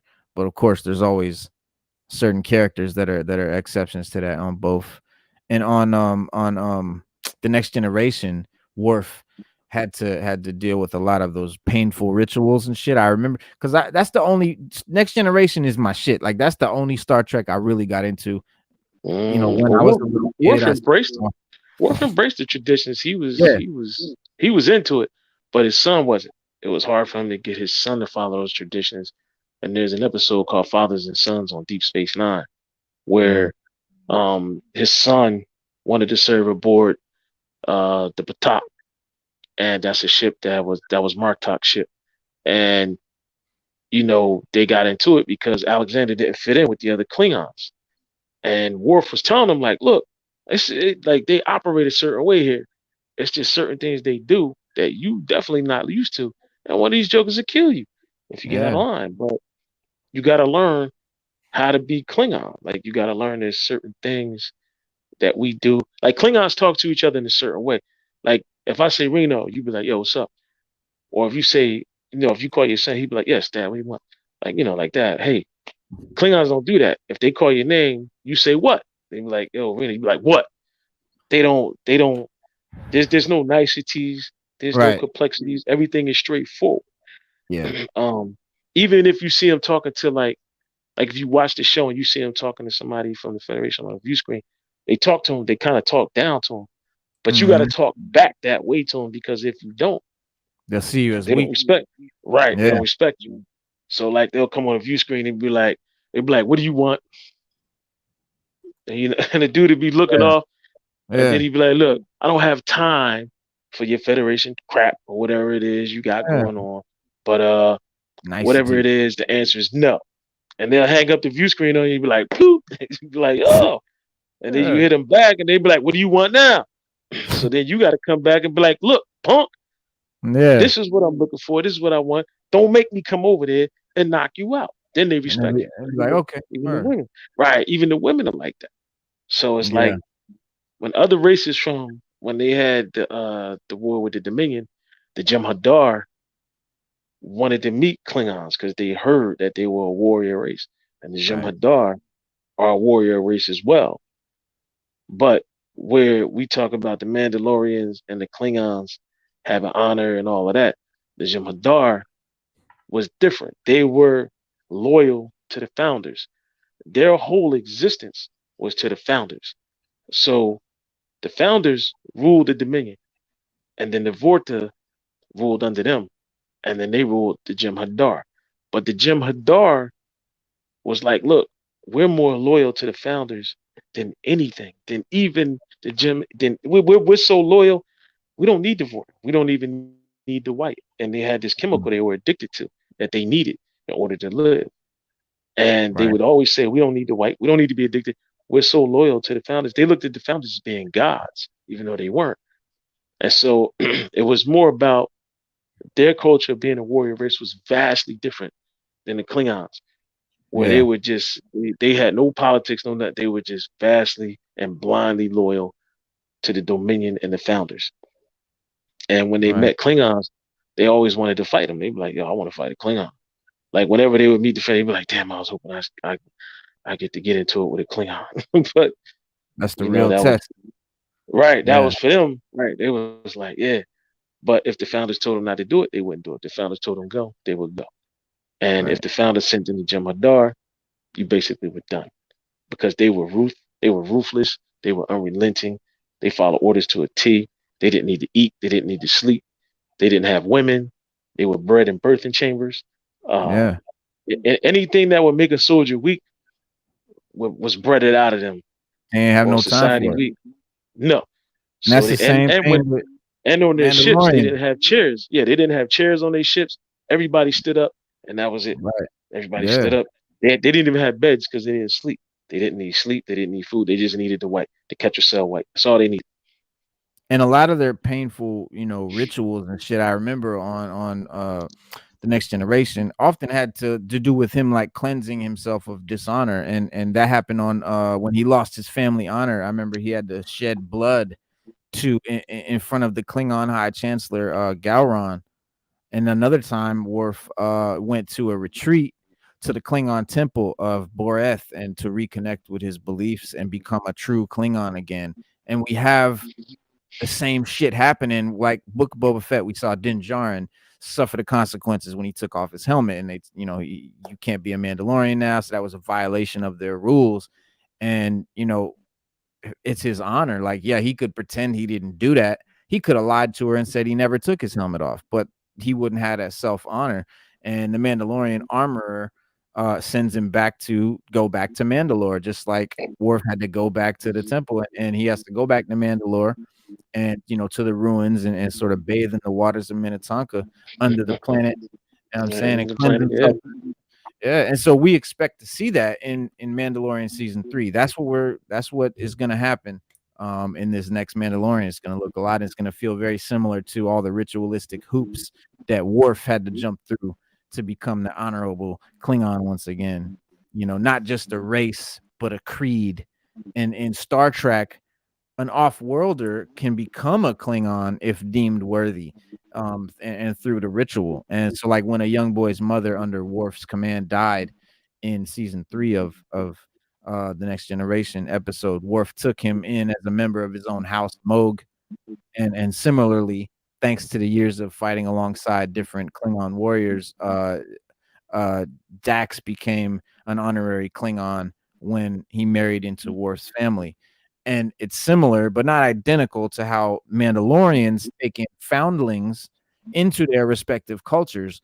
You know, the Mandalorians from the planet Mandalore or whatever, but they take other people from other cultures, other races as foundlings, as small children. Din Djarin was a foundling, so the main character of Mandalorian was one of these orphans that they took in. So was Jango Fett, and who was retconned into our first official on-screen Mandalorian, by the way. Wasn't at first though, but he was also a foundling and not born into the Mandalorian culture. And so Boba Fett, by extension, is a Mandalorian only by inheritance of the armor from his father. But he doesn't really see himself as one or deal with that, but Boba Fett is not even Boba Fett anymore. I don't even know what the fuck's going on with that. But both franchises, Star Trek and Star Wars, have dozens of different, alien cultures within their larger framework of their franchises, but you wouldn't know it by their cosplay quotient. There aren't anywhere near as many Vulcans or Borgen or whatever they're called, or Klingons at the conventions. Bajorans. As there are Klingons. There's always a lot of Klingons, and in fact, most conventions have some kind of Klingon-specific panel every year. You know what I'm saying? There is one, and they also have they have their own language. They know the language. Yeah, you can go on Duolingo and learn to speak Klingon on Duolingo. It's a full language. They can converse fucking what do you call it? Fluently in Klingon. Like it's not even a joke. It's a full, complete language, and people. Yeah, like if you had an Alexa, you can say, Alexa, open the Klingon dictionary and ask her words, and she'll tell you words in Klingon. Yeah. Yeah. So it's crazy, man. It's just crazy. It's just that big. And so in the cosplay world, the same thing with Star Wars. Everybody's Mandalorians. You know what I'm saying? Everybody's different, and only Jedis and Stormtroopers come close to the costume, to the amount of Mandalorians that they say, but neither of those counts as a distinct alien culture.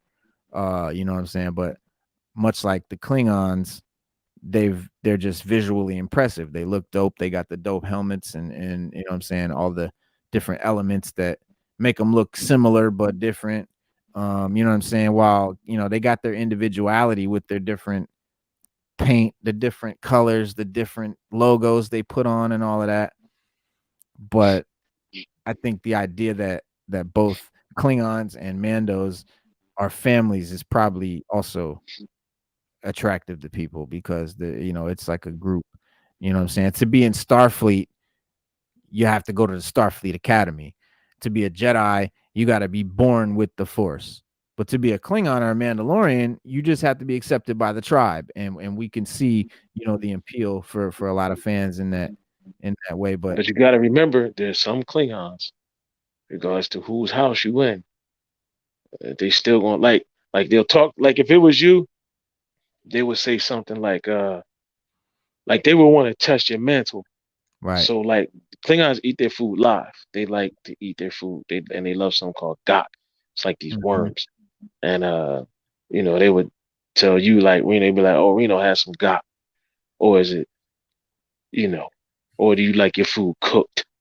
Right. Like they'll say, Klingons like to take jabs at you about your culture all the time. Yeah. If you don't embrace their culture, they take jabs at you for not doing it, for not embracing their culture.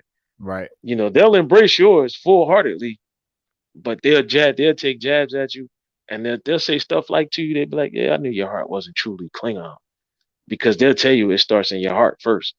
And that even goes for the Klingons. So they'd be like, oh, you want to sleep on a soft bed? I can go get you some feathers and stuff them in a mattress for you. Right. Help your back. Or you like shoes, motherfucker? Or you like to drink water? Soft. No, and no, fuzzy. they drink wine. They drink blood Drink wine, and they wear wine. shoes. Don't get that Blood. twisted. Yeah, nah, they wear Yeah. shoes. But I'm like the thinking of Jedi, the Predators. that's something. But they But have yeah, something in common with the Jedi too, because they like to use swords and knives right. rather than blasters. They'll use disruptors until they get up close, and then they switch straight to the sword and the knives and the daggers that they carry. So they'll switch to the batleth in a minute, and Hell yeah. they're pretty agile with them. Yeah, they're pretty agile with Right. Yeah. Sada, welcome, Sada. Hello, them. hello. What's up? Nothing much. Just finished eating, so I was like, let me get on here. Hey, we're just chilling, man. We talking about Star Wars and Star Trek and Klingons and Mandalorians. Very nice. The also the Bad Batch season 2 schedule is we're worried about episode 7. Is it going to be, when is it going to come out or whatever? I think it's going on Disney Plus. You got season 2 is coming out weekly. The first 6 episodes are there. They're available now. You can get them on Disney Plus. But we'll get episodes until March 29th. Dang. And Star Wars will eat well in March because we've got Mandalorian season 3 beginning that month. And then the show returns to the genetically enhanced clone squad introduced in Clone Wars, the Bad Batch final season, after they escaped the Empire and became mercenaries.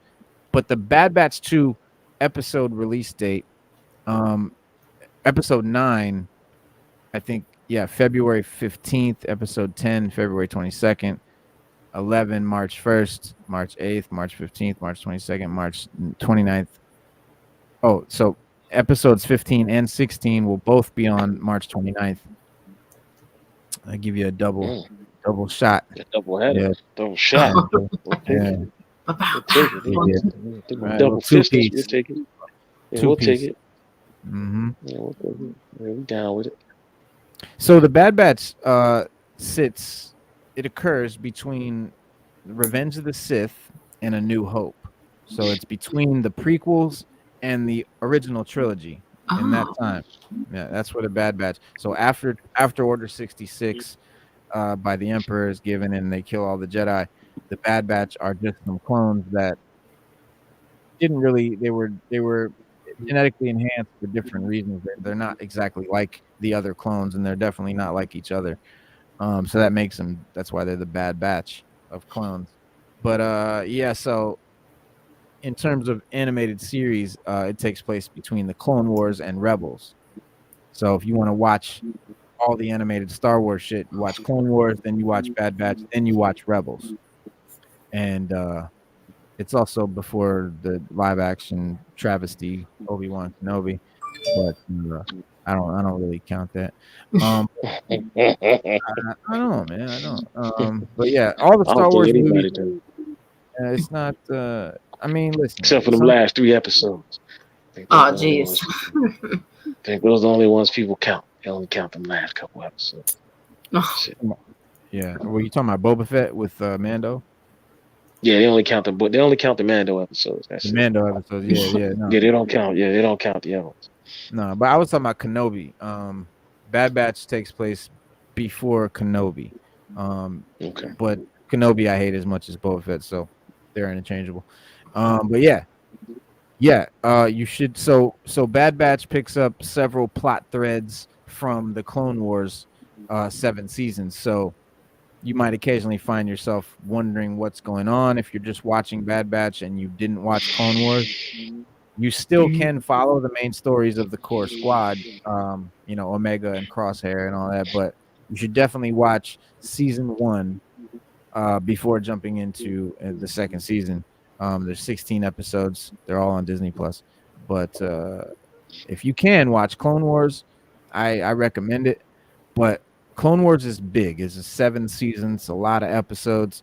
Most people are not going to just, if they haven't watched it, go sit and watch all of Clone Wars, and that's fine. All you got to do is Google just Google something like best Clone Wars episodes or most important episodes or the episodes you have to watch or something like that, and they'll give you a list of the episodes that you got to see. The rest are all filler, and so that's one way. That's what I did.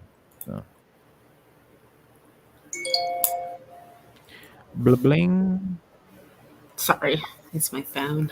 Oh, yeah.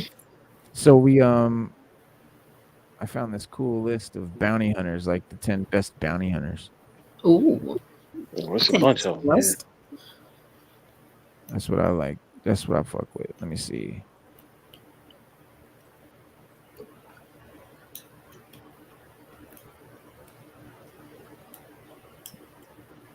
Starting with Black Chrysanthemum. What a name. Yeah, Black Chrysanthemum. Oh, dude. Yeah, number 10. A few things are more horrifying than realizing you're being hunted by a Wookiee. Black Chrysanthemum has been around the block a long time, employed by the Hutt clans, the Empire, and alone or anyone willing to pay top dollar for a force of nature to carry out their dirty work. It says he's considered an outcast among Wookiees for the use of his hands, claws in combat, which is seen as an unforgivable act in Wookiee culture. After decades of bounty hunting, protection work, and gladiator fights, Chrysanthemum find himself in the employ of Boba Fett, who works to reform Jabba's criminal and rise his own game. Yeah, Black Chrysanthemum's good. He first appeared in a Darth Vader comic, I believe. Yes, he did. Yeah, and I believe issue 50 of Darth Vader. And so yeah, but Black Chrysanthemum also was in the Book of Boba Fett TV show, and that's where this picture comes from here. And then what do we got? Number 9, Fennec Shand. I fuck with Fennec Shand, y'all. I don't like Book of Boba Fett, but I fuck with this character. For some reason, I don't know. Straight up, I do. I think she started on Mandalorian. I remember her from Mandalorian from the one episode I watched. That's where she came from. She was on Mandalorian and Mando and this other bounty hunter that he was taking in Mandalorian. They got held down by Fennec Shand and that was a pretty cool episode. But yeah, she's dope, and she's got a dope helmet. So I love the Black Series figure of her. So I got to get a Fennec Shand Black Series figure to go with my joints. Definitely gonna get that. Good luck with that one. Nah, they're easy to find. They're not hard. But wait, where you live at? Right. You just walk right into Walmart. You just walk right into Walmart and pick one up. You know they got them in every corner store. Yeah, they got them in every corner store where you at, man. We're not actually you're probably right. They probably do have them at the GameStop. I have seen her at GameStop. I've seen her at Target, and I've seen her at Walmart. Yeah, See? You're right. Yeah. But I was talking about. I haven't. Like, I haven't seen her. You can get her online, bro. You go right to Amazon. Same, $24 or whatever. Amazon, $20. Amazon is where I get game store.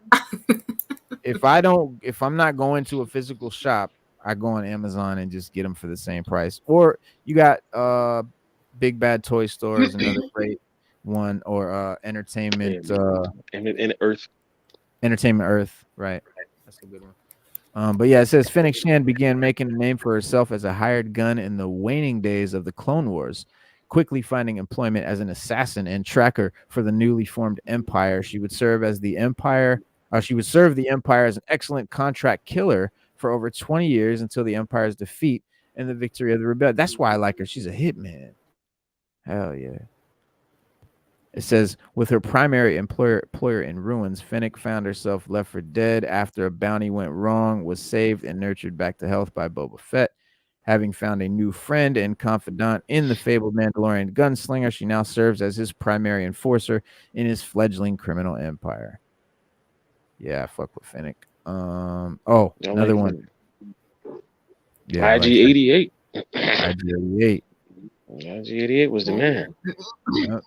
So you see, this is like a scene from Empire Strikes Back, and that's Boba Fett. You got Bosk all the way on the right, the lizard head looking dude. Yeah, Bosk. Yeah. And then the who's that right there? That dude right there is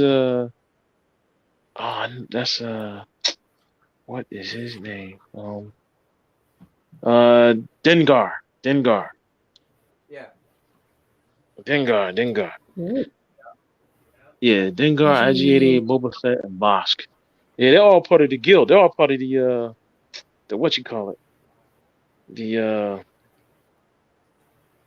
bounty hunter guild or whatever they call it. Yep.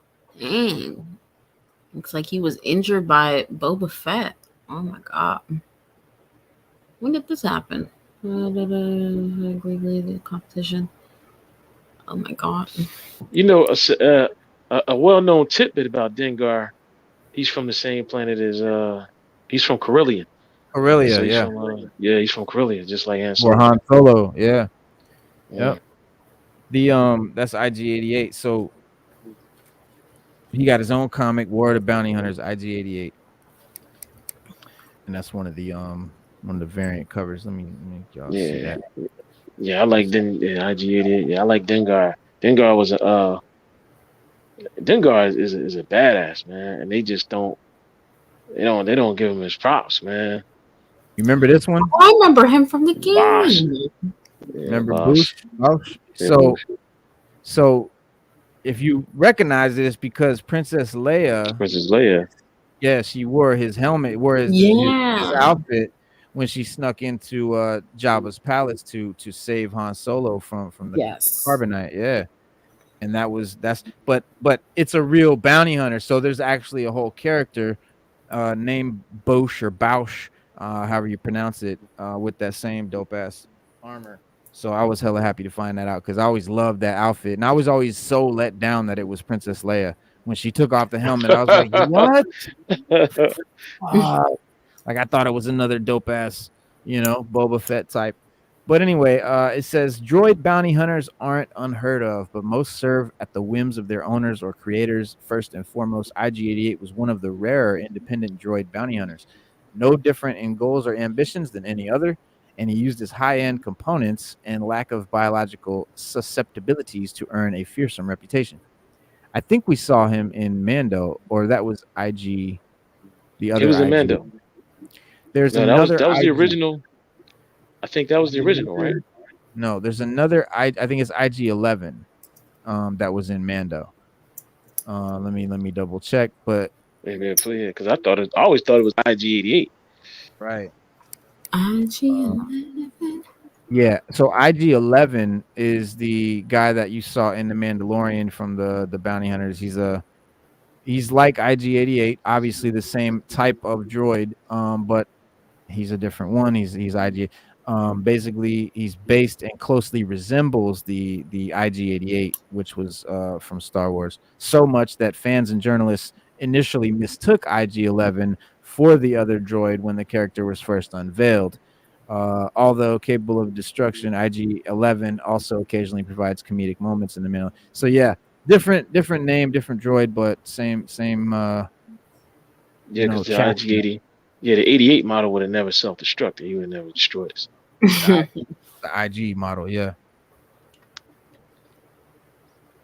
So IG-88 was one of several bounty hunters contracted to capture the Millennium Falcon, but was beaten to the punch by Boba Fett, who grievously injured IG-88 to stamp out the competition, not seeing the droid as a true peer. IG-88 would disappear for decades, reappearing in the future to once again seek out the Falcon, determined to see his old contract carried out. So if you remember, okay, so in the show, The Mandalorian, they make Din Djarin, he hates droids. He doesn't fuck with droids. Remember, he doesn't trust them. He doesn't deal with them, whatever. Mandalorian, the show The Mandalorian, was originally a Boba Fett show. That's what they came. They were like, we want to make a Boba Fett show. And they were like, nah. And so they were like, so we'll make it The Mandalorian just to see if it works out or whatever. They didn't, because Star Wars didn't want to risk their Boba Fett on this new idea, this new show. Because remember, before The Mandalorian, there were not Star Wars shows, like live action shows like that. And so they didn't want to risk their beloved character, Boba Fett. And so they created a new character. But since Din Djarin was originally supposed to be Boba Fett, and that him hating droids and all of that comes from Boba Fett, because of that scene where he bashes IG-88. Little factoid for you there. But yeah, so the next one, Dengar, that's your boy. So Dengar, it says, a seasoned veteran of the bounty hunting profession, taking advantage of the chaos of the Clone Wars to further his career and cement his reputation as a top-tier agent that demands high prices. He was one of several bounty hunter guild members that helped train a young Boba Fett to become a living legend, and the galaxy remembers him as much of that skill, a trait he picked up from Dengar's tutelage. Okay, so Dengar trained Boba Fett. Depending on who you ask, he either retired to a life of hard-earned luxury with his wife or continued to take on wild and dangerous jobs well after the Empire crumbled in spite of New Republic crackdown on bounty hunting. But yeah, that's this guy over here. He was one of the original bounty hunters there in that original lineup right there. And I guess we'll probably get Bosk next. No, not yet. Oh, Aura Yeah, I Singh. got Aura Singh. Ooh. The Aura Singh is dope. Yeah, I got an Aura Singh. You got an Aura Singh? I got an Aura Singh. I feel like I remember her from the games. Let me blow that up. Wait, where's my mouse? There it is. Yeah, we first seen her in the Clone Wars. I remember her from the Clone Wars. Yeah. Yep.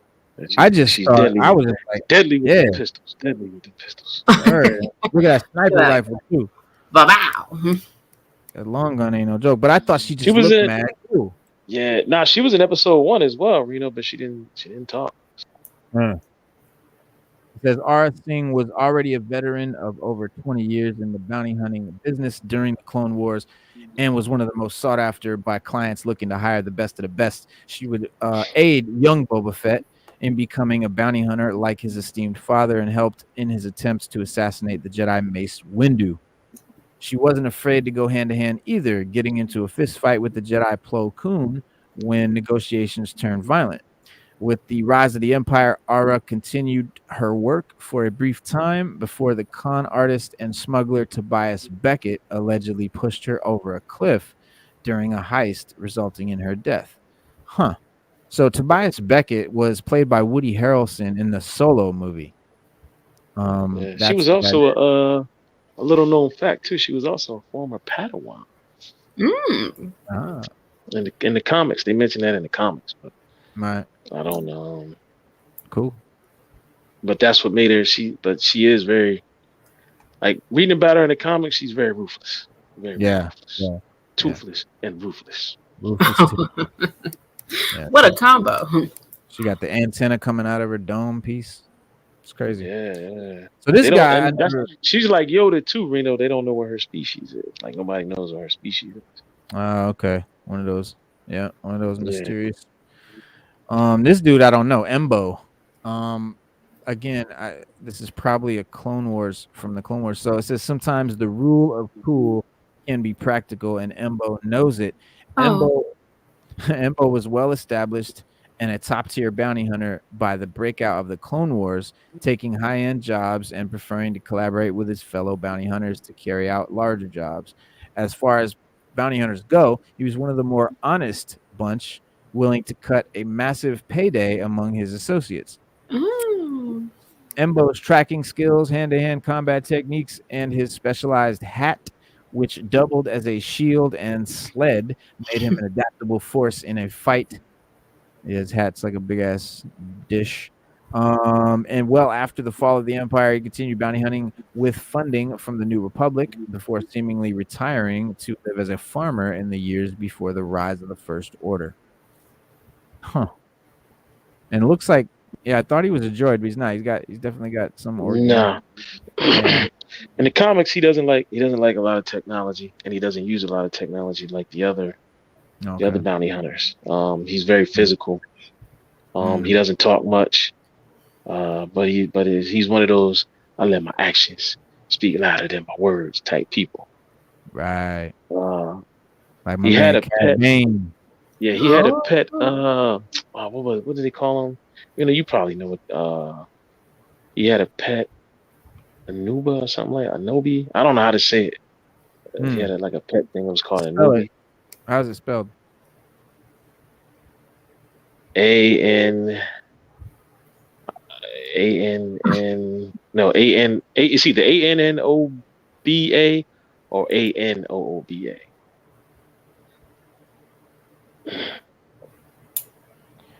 Oh, Anuba. Yeah. Carnivorous desert mammals that lived throughout the Outer Rim territories. Ooh. Yeah, it's like it looks like his face almost looks like a bat head with ears, and then he's got big tusks, almost like a boar, but he's got Tasmanian devil shape almost, but he definitely sits on all fours with a tail. So yeah, it's just a fierce looking creature that would be a badass pet for a dude like that. And number 4. So number 4 is Cad Bane. Cad Bane is like top notch for me. He's one of my favorite characters in all of Star Wars, period. He's like that spaghetti western Josie Whale, you know what I mean? Like coming in gunslinger with the old west, that's his shtick really. And what do they say here? They said some people know what they are and they stick with it. Cad Bane had been a successful bounty hunter for decades, taking deals, official or otherwise, from anyone willing to pay, even taking members of the Republic Senate as hostages to free Zero the Hutt in the early days of the Clone Wars. And he held no loyalties. He would shoot a man as soon as he befriended them, a lesson he tried to impart on a young Boba Fett. Even decades later, after the fall of the Empire, Cad Bane continued working as a hired gun for criminal enterprises, mafias, and governments, so long as he got paid. He seemingly escaped a close encounter with Boba Fett, having taken a spear to the chest, but Cad's survived far worse in his time. Yeah, like I said, man, one of my favorite characters. They did him okay in the Book of Boba Fett show. It was like whatever. But in the Clone Wars, a lot of great Cad Bane stuff. Cad Bane moments, yeah. Yeah, the comics, I got some amazing Cad Bane. Oh yeah, I got some dope. Oh, I read some dope comics. Matter of fact, I got a well-known tidbit for you, Reno.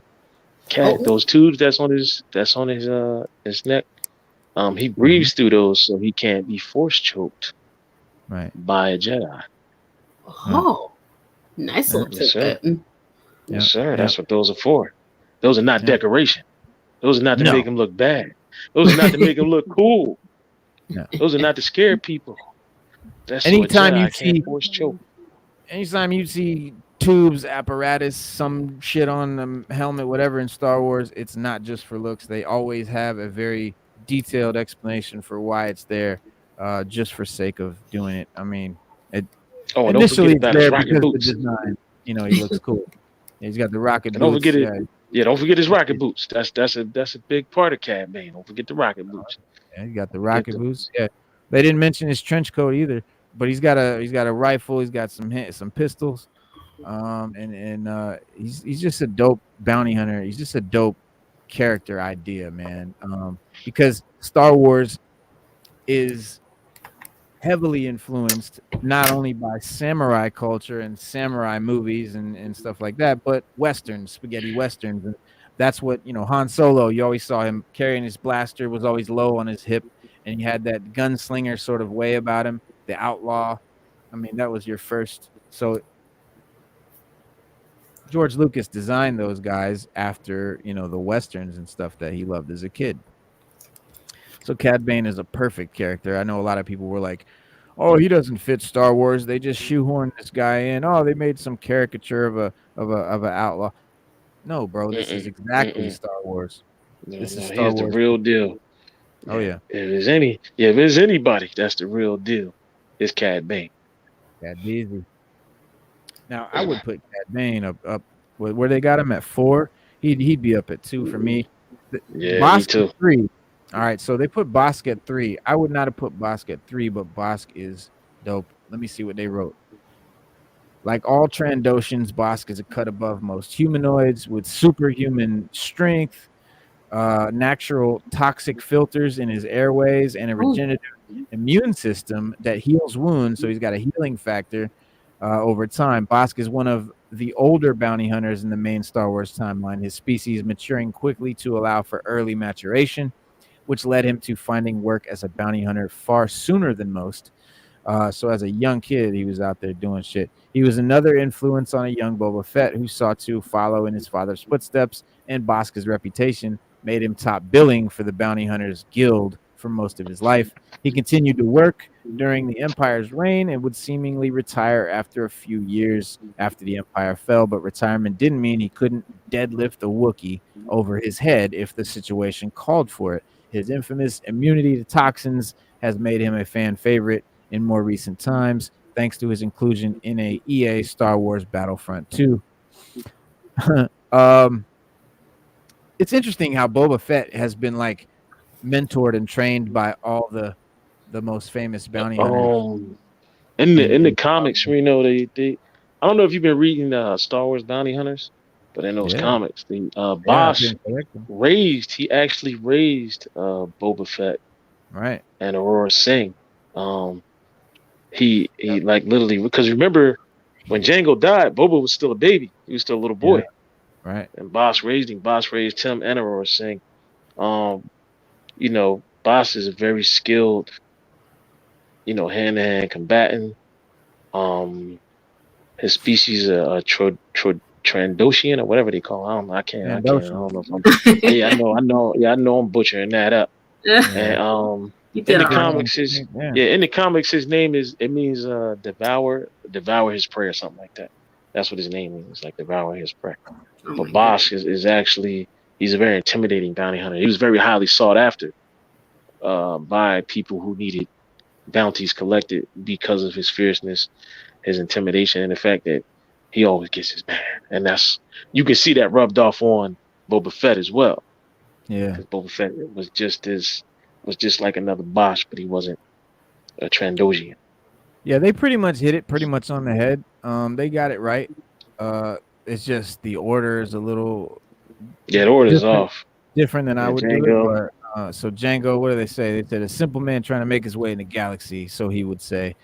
Jango Fett's reputation for lethality, professionalism, and durability made him a legend among his fellow Mandalorian warriors and bounty hunters everywhere.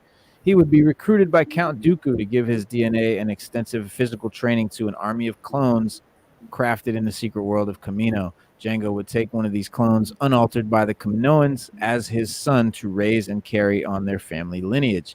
Jango never backed down from a fight, even from a Jedi, having fought many, including Obi-Wan Kenobi, in hand-to-hand brawls when called for. While the clones would burn his face and legacy into the galaxy's history at large, Jango wouldn't live to see it, as he was cut down and beheaded by Mace Windu on Geonosis when a Jedi rescue party arrived to rescue Kenobi, Anakin, and Senator Amidala from execution. So he was Boba Fett's pops, but he is the guy. So the Clone Wars, all the clones, all the clone army, they're all clones of this man. So all the clones look like him, sound like him. They have his sort of, combat, I guess, skill in his DNA and whatever. But and therefore, also, Boba Fett is a clone of him. So people like to say Jango is Boba Fett's son. He's actually his clone that he raised from a baby as a son. And of course, Boba Fett's going to be their number one bounty hunter, which, hey, until the show ruined the character, fuck yeah. What'd they write? The definition of a living legend. Yeah. In universe and in pop culture, Boba Fett was revealed to the public over a year before the release of The Empire Strikes Back, making him an icon to children by the time the movie was already released. Because they had him there was a cartoon that they had with Boba Fett, and he actually carried a rifle with the tuning fork at the end, just like Din Djarin does in Mandalorian. Again, sort of because originally he was supposed to be Boba Fett. But it says that, what else? Raised by other bounty hunters after his father's death, Boba was quick to learn and was soon a top billing bounty hunter by the early years of the Empire, frequently hired by the Hutts and Darth Vader directly to deal with matters that required his expertise.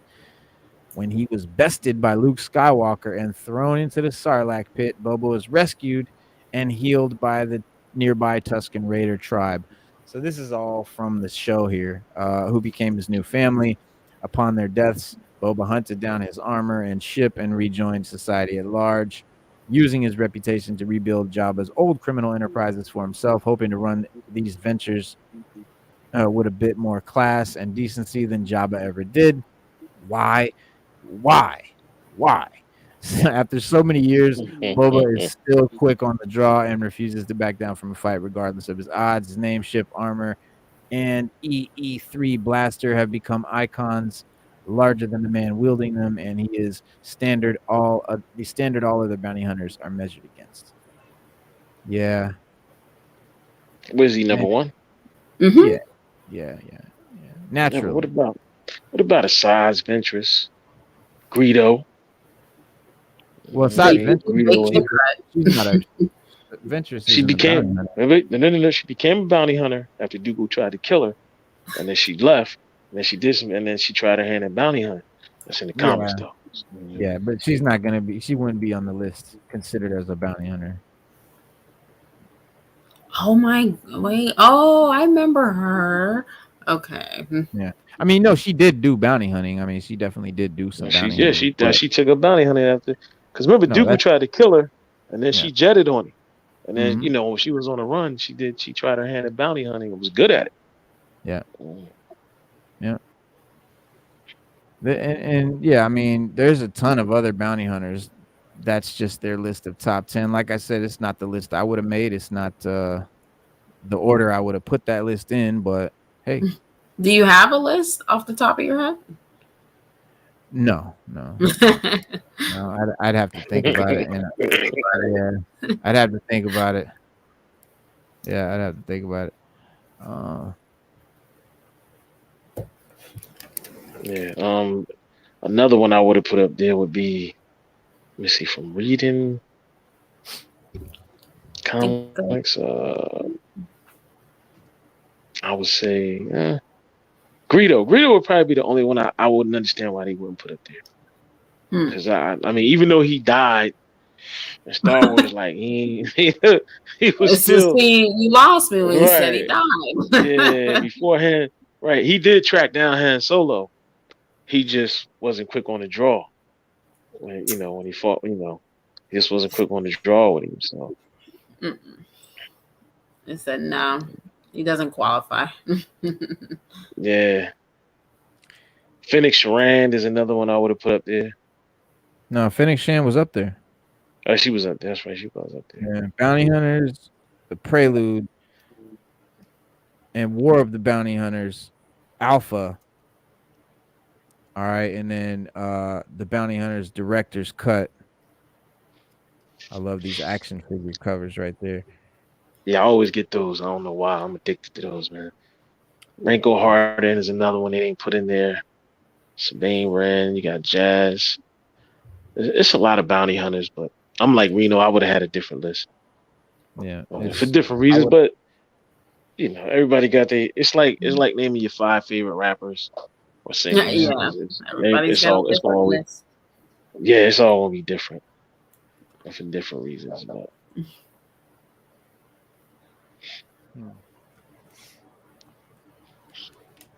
Yeah, War of the Bounty Hunters is a great comic series. That's where you'll and then listen. I would have had him on there. I would have had his whole Yeah, squad. see, look, wow. Yeah, I started buying them because I read one of them and I was like, damn, he's just good. I just got addicted to buying them and reading. Oh no. Well, maybe. Oh yes, because that's not a bad thing.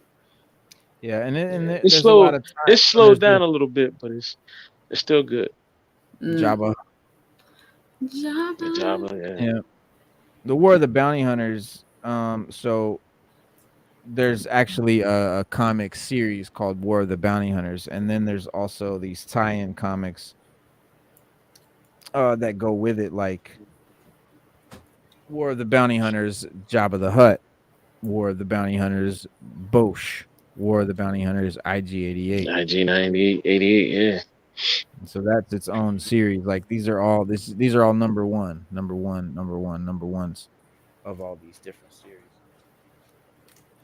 Now those one shots. No, they're just number one of the series. Oh, the series. Okay. Gotcha.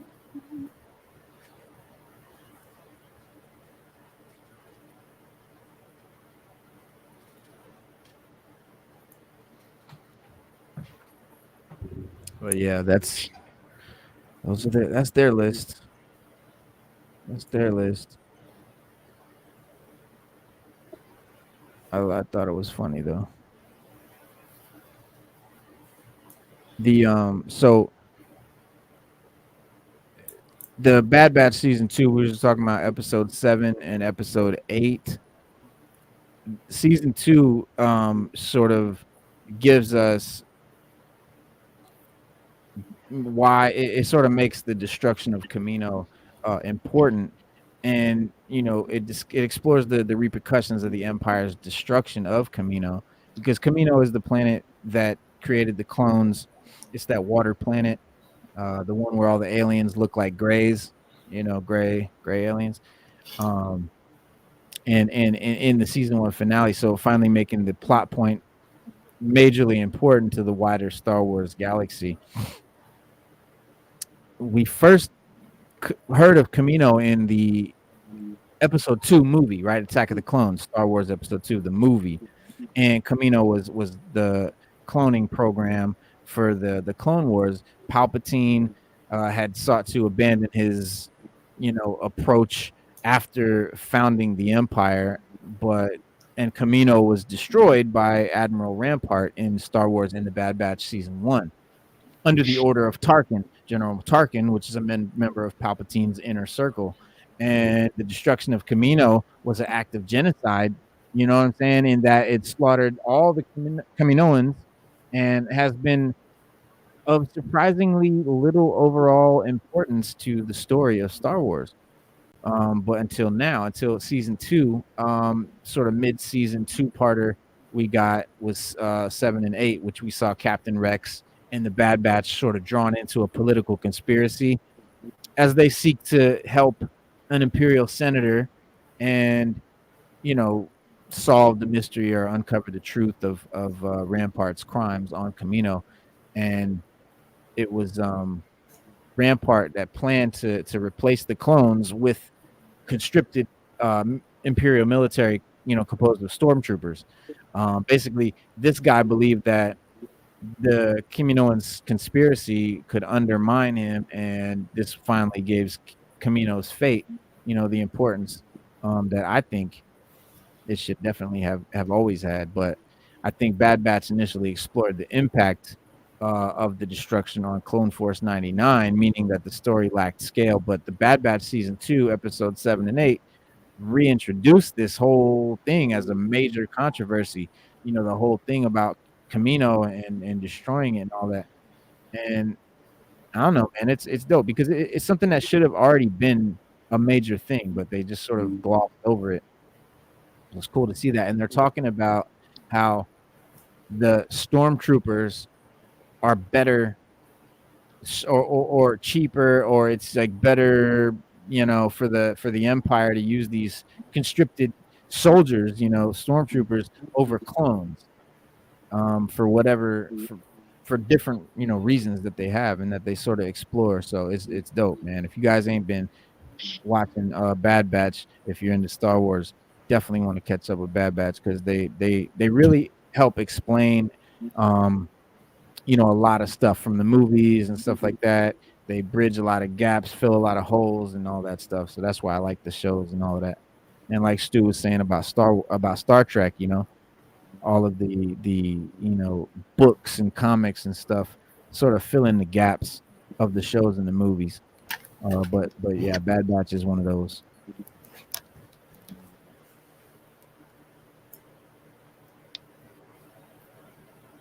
Yeah, we love Bad Batch. Damn, we love Bad Batch. Bad Batch it's one of the better Star Wars shows besides Andor, Mandalorian. And we got Andor, Mandalorian, and Bad Batch. Those are probably the only, and what's the shorts, the Star Wars shorts, and the animes. That's the only good Star Wars stuff we got. And Andor was amazing. Like I'm keeping it a buck. Like I'm just blown. I'm always gonna be blown away by the complexity of Andor and just how it was presented. Yeah, it's good It shit.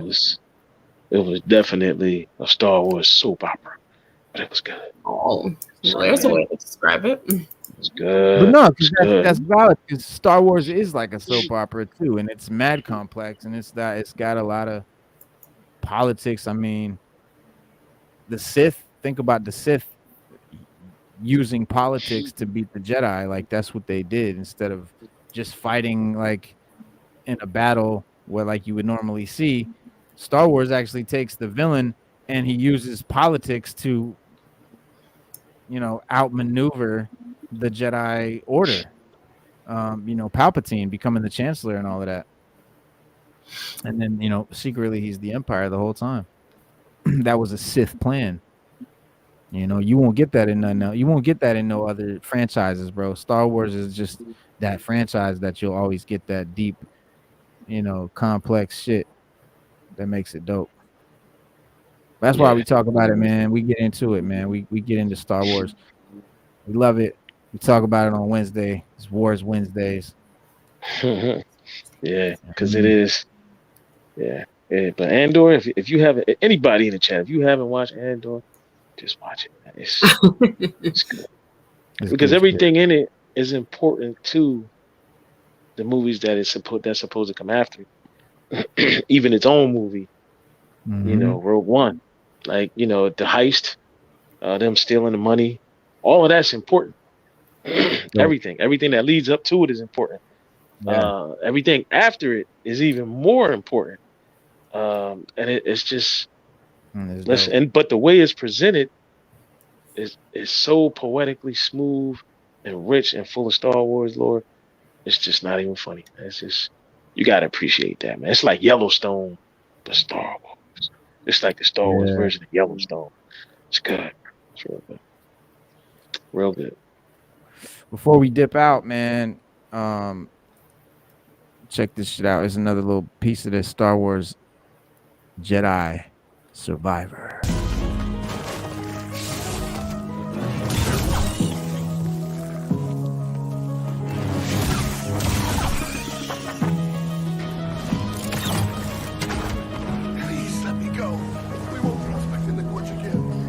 That? No, do it.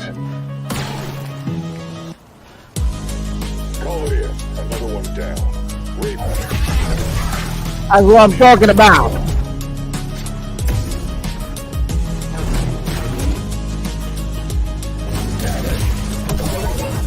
Woo!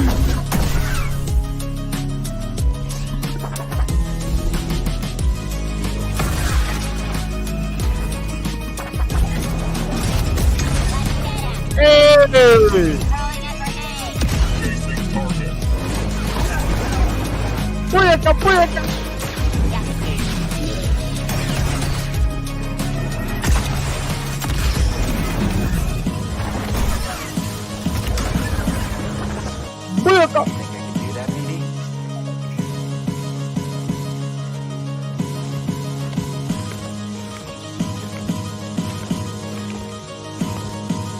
Look at the wall jumping. The wall jumping is crazy. The wall jumping is crazy. It means business, y'all.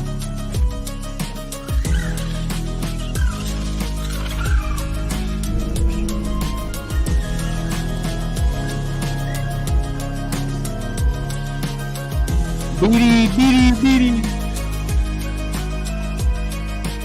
BD1. Yeah, he does run kind of funny. They were saying he runs goofy.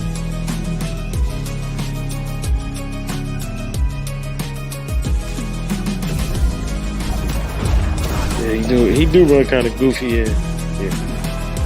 Yeah, some fans. You know why? His pants is too tight. That's what it is. He got tight pants on. That's them shits are mad tight.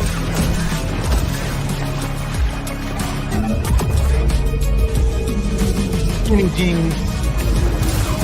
Star Wars skinny jeans.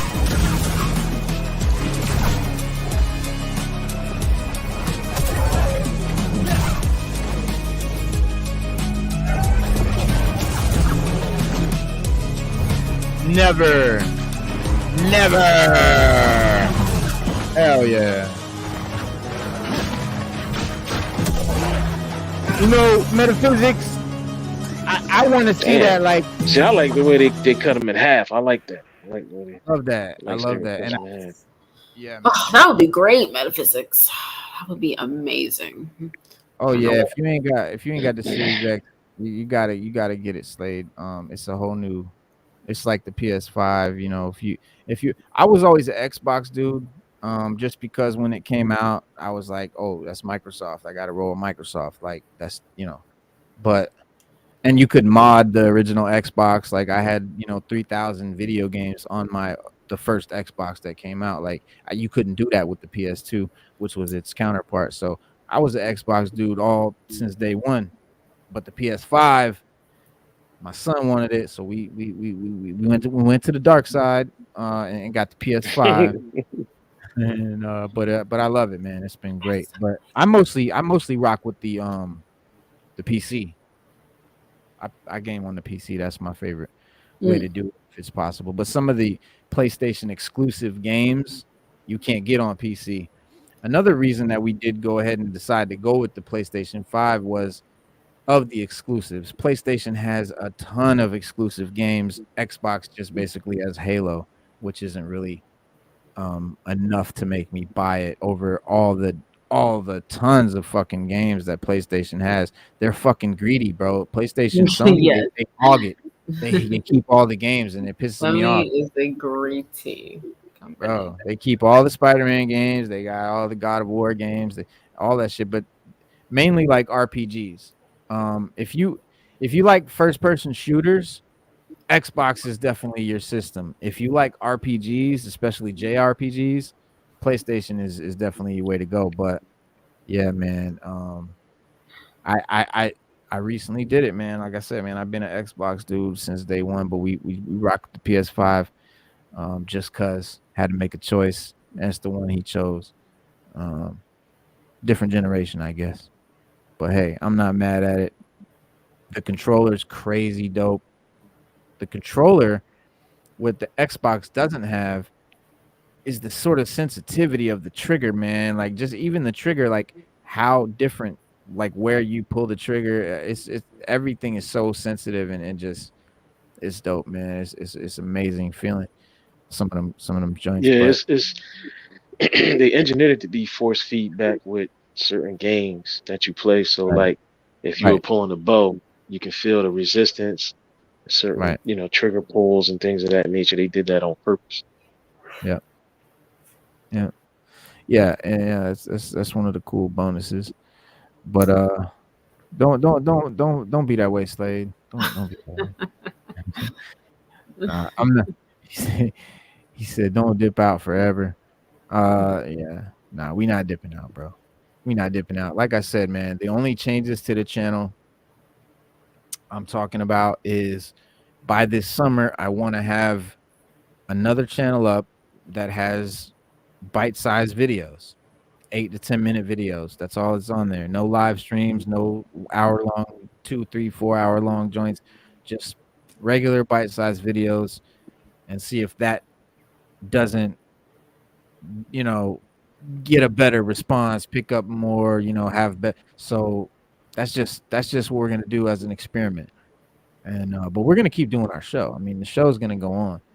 I don't think that we need to switch platforms or any of that, because with StreamYard, I'm able to broadcast on Twitch, I think Twitter, whatever the Twitter one is, and YouTube simultaneous. So right now we're on we're live in 3 places. So it's no need to really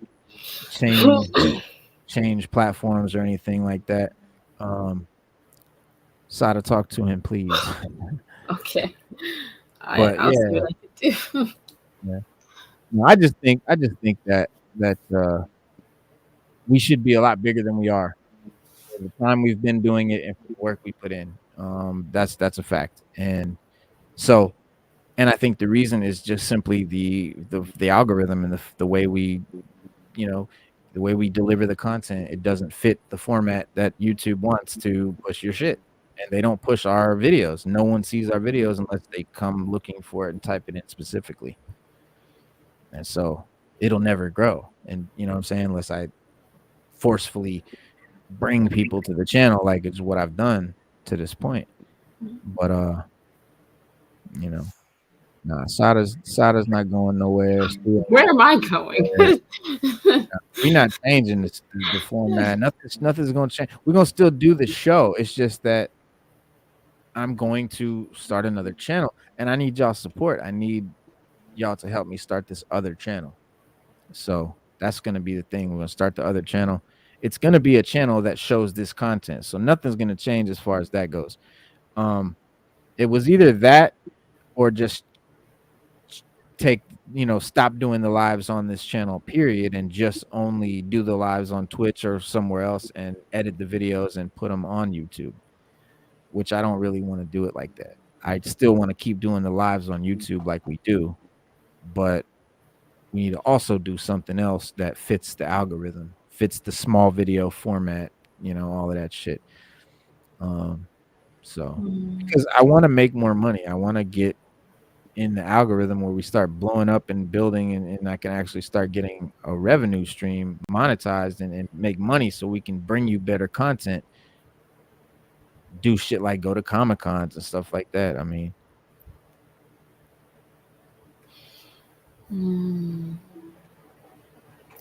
I get what you're saying. Yeah, I get what you're saying.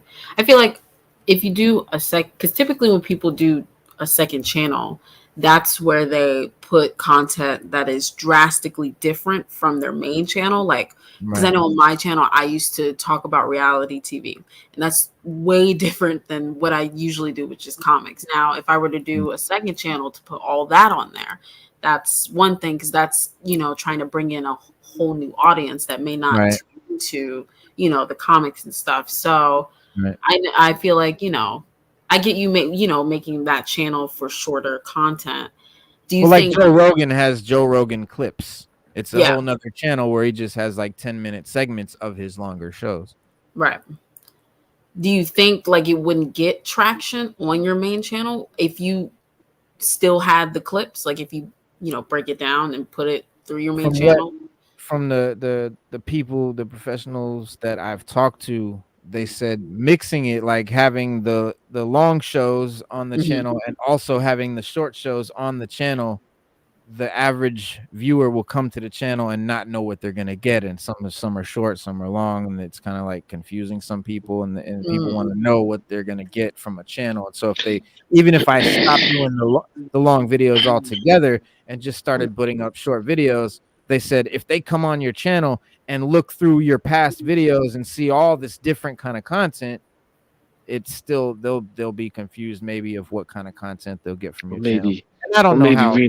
Reno, it'd be better if we talk about it off air, and then when we find a direction that we're gonna go, we can come back and present it to everybody, and then that way, you know what I mean? Because Slade is kind of upset with you right now.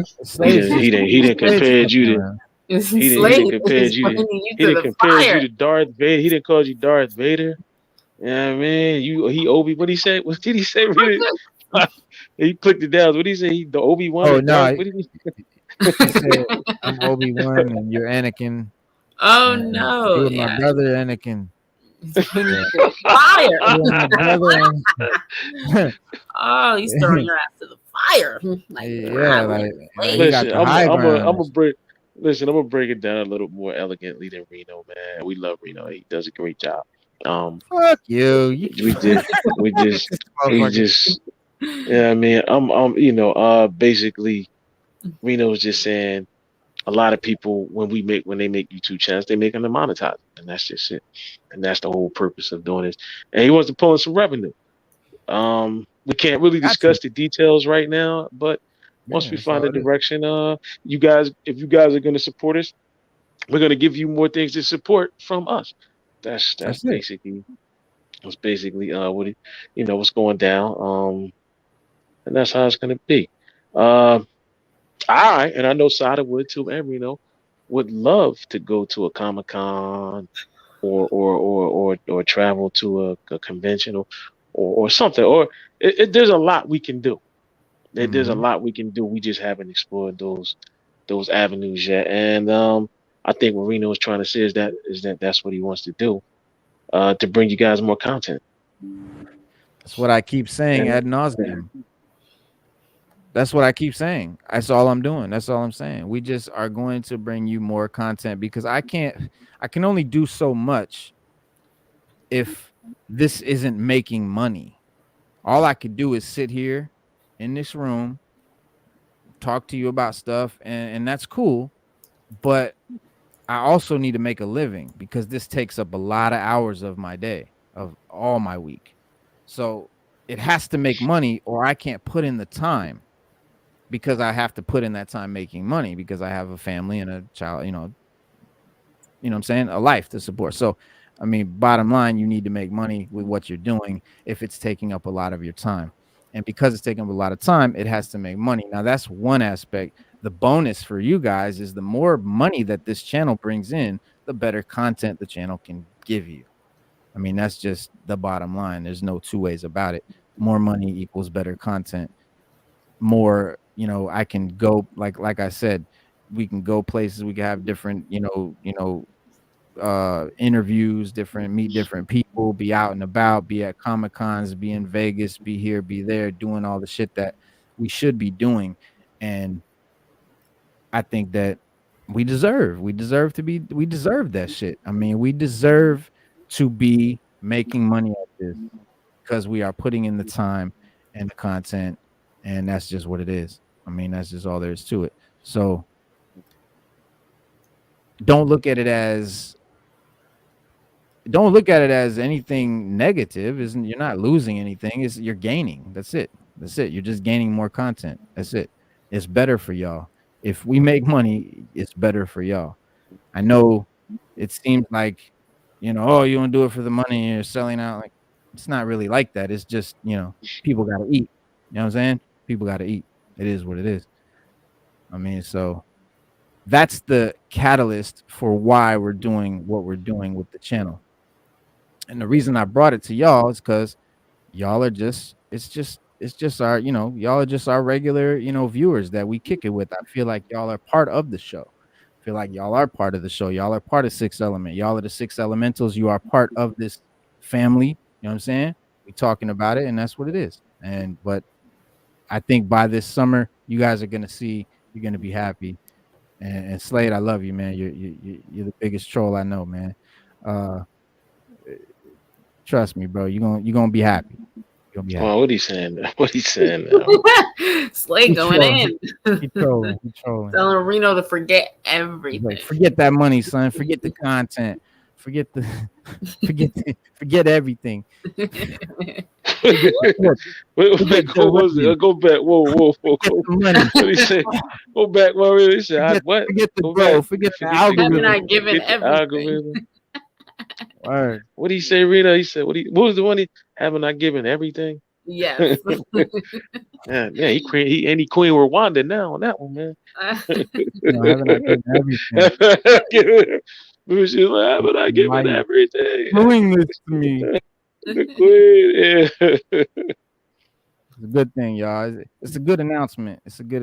Basically, that's why I brought it up, man, because I wanted to announce this for y'all. It's a good announcement. Basically, that's what I'm telling y'all. We're gonna make some changes for the better, and it's gonna benefit the channel.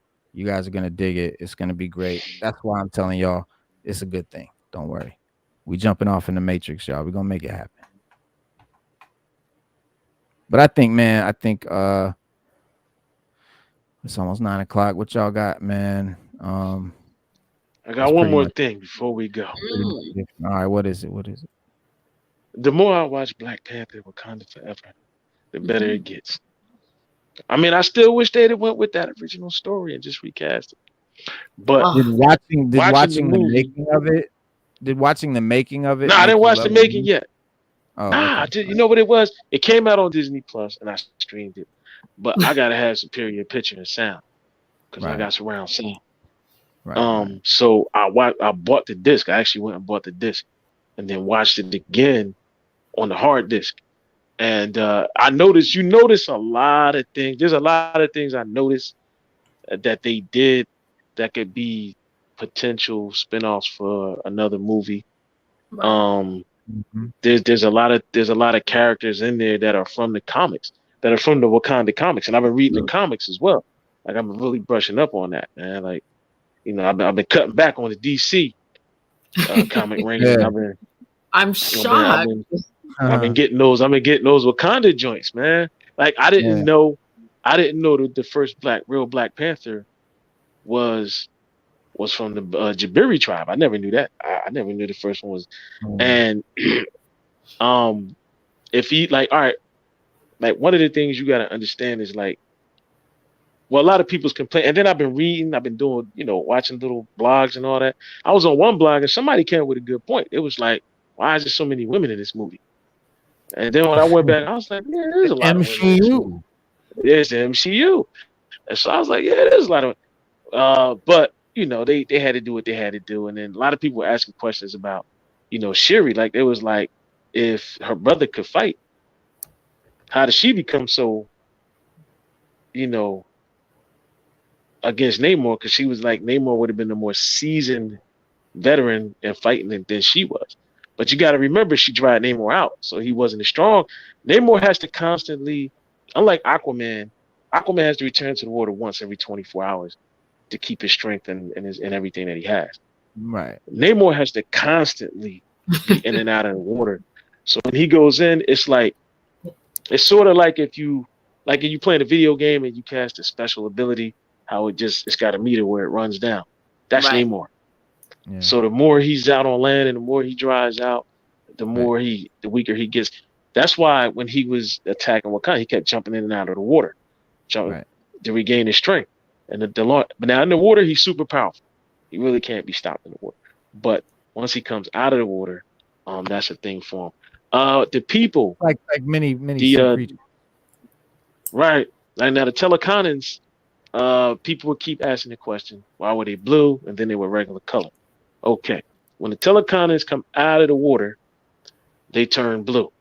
When they go back in the water, they turn to their normal hybrid color of regular fair-skinned people. That's the whole thing behind them. They turn blue out of the water, but in the water, that's why when they went to Talokan, nobody was blue. So they showed the tumor. They're under the water. They're not blue at all. They're not blue at all. None of them are blue. It's their natural skin. It's like if you go to space, you blow up like a balloon. But if you're on Earth, you'll be of regular skin tone and whatever. So it's just different environments. Right. Because if you notice before they went in the water, right? If you watch it again, because I watched it a few times now. I'm gonna watch it again this weekend, but if you watch it a few times now, keep watching it. I'm watch it again. Keep watching. I got the HD. I got the HD joint now. Yeah, I'm gonna watch the HD. If you notice when his mother first drank the herb, because the herb that they had was a form of the heart-shaped herb. But people were asking. I was on one site. People were asking, well, why would Telekanians? Why aren't they as strong as Black Panther? It's because basically what they had was a form of the heart-shaped herb. That herb that they drank grew from vibranium. Yeah. So the answer is, boom, boom, boom. They don't have the technology like Wakanda has. Wakanda had the technology to make the heart shape, to enhance the heart shape herb, and they keep saying it even in the first movie, to make the Black Panther. Once you drink it, that's why he had to drink, and they know how to take it away. So they can actually give you something to take it away. The Teleconans are more just a spiritual, mystical aspect of it. They didn't do it to them. Right, to them, you drink their herb, and and then they were saying how when they were shooting them on a bridge, why they got up, and then when they shot the one girl, because remember she was blue when she was in the cave, and remember Namora, the other girl with the feather headdress, that's Namora. Mm-hmm. Which I don't think they represented too well. And the tumor, I don't think they represented. That's one of Namor's biggest enemies. I don't even know why they did. But maybe they might set it up, because he aligned himself with Wakanda and he did what he did at the end of this movie. Maybe that in the MCU or MCU, that might make a tumor Namor's biggest enemy for that reason. But we don't know yet. So we got to go see, right? We got to see what happens. Goodness. People were asking the question of why when they shot him they got right back up, but when the girl Right. shot him with the sonic blaster, the one girl died. But she explained it. Right. She said, "Look, I shot him with a sonic blaster. It's lethal at this range. I mean, like this, and that's what I said. The Wakandans have technology. Their biggest strength is their technology. That Right. they're the most technologically advanced place on Earth. Period. Point blank. There's nobody that has better technology in Wakanda. There's nobody that has a more robust technology. Shuri was able to take the bracelet that Namor gave her, and it was actually the catalyst she needed to understanding remaking the heart shaped herb. And you can see at the end, she actually was able to plant some so they can have it again to make the Black Panther. The only question I do have after watching it is if she gave up the throne to go back to the lab because she's not a Black Panther, she's not, and Right.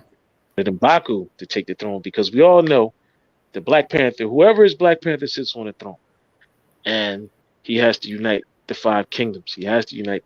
That's the one thing that unites the five kingdoms is the Black Panther, and that was started by the Jabiri tribe, the very first. Because you got Bashenga, he's another. I think he was one of the first Black Panthers too. So the Black Panther has always sat at the throne. That's just it. Yeah. You can be from one of the other tribes, and anybody can challenge, but Black Panther sits on the throne. He is the one that sits on the throne. And the one that sat on just happened to be the father of T'Challa and things of that nature. So, the only thing that they messed up on was with Killmonger.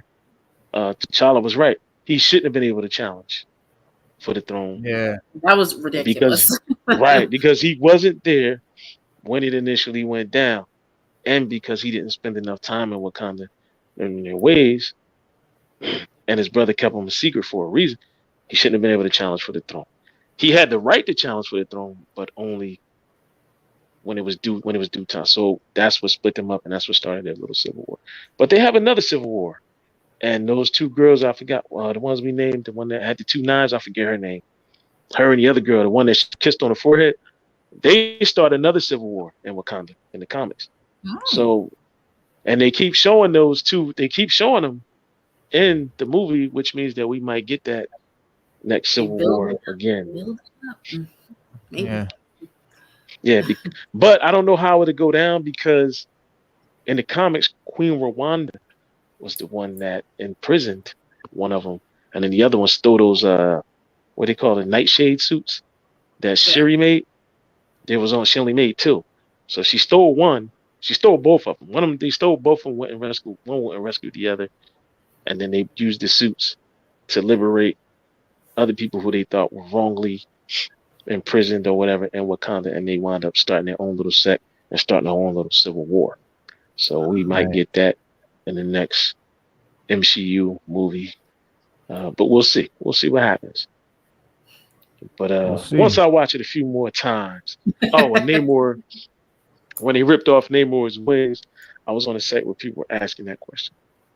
But they show if you look real closely, his leg is bandaged up. She didn't rip the wing off; she just tore the feathers off, and you can see where he had it was bandaged up so it could heal. Namor's. Yeah, I've seen it about 3 times already, so I've been checking it out. You got to understand, Namor's wings are not just wings; they're gills. That's how he breathes underwater. They also help him breathe at deep depths, and they help him swim as well. So they not only help him fly, they help him swim and breathe. He wouldn't be able to breathe. He's actually one of Marvel's first characters ever. It was him and the Human Torch were in Marvel Comics. Yeah, and he's they consider him, he's the first mutant as well. He even before the company was called Marvel, they had Namor. It was it wasn't called Marvel yet. It was in a comic book called Marvel Comics, was the name of the comic book title that he was in. Yeah, and he's been a staple. It's been almost 100 years, bro. Namor's been around. But the film version, it maintains a lot of his comic look and characteristics is definitely slightly different for the movie version. Right, But because in the comics he's Namor, right. but in the MCU or MCU, MC, Yeah. he's Namor. So Right. that's two Not different more. dialects. Yeah. Yeah. Now people were asking the question about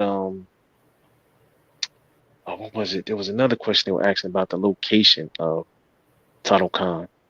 Oh, and how Namor knew a lot, like how he knew everything that was going on. You got to remember, Namor can walk on land and he can disguise himself. Yeah. So, and he's also met people. And remember when the girl went to go rescue him, she talked to the one lady that had seen him and talked to him. She was the one Mm-hmm. told her where to go find him. She was like, "Listen, I've seen this dude." And Yeah. she was like, Namor, "All people that go looking for him, yeah, he's been around." And that's yeah. where Kevin Feige and him was saying mutants are in the MCU. We just don't see them because we're focused on other things, and that's why Okay. we haven't seen her. Yeah. Yeah.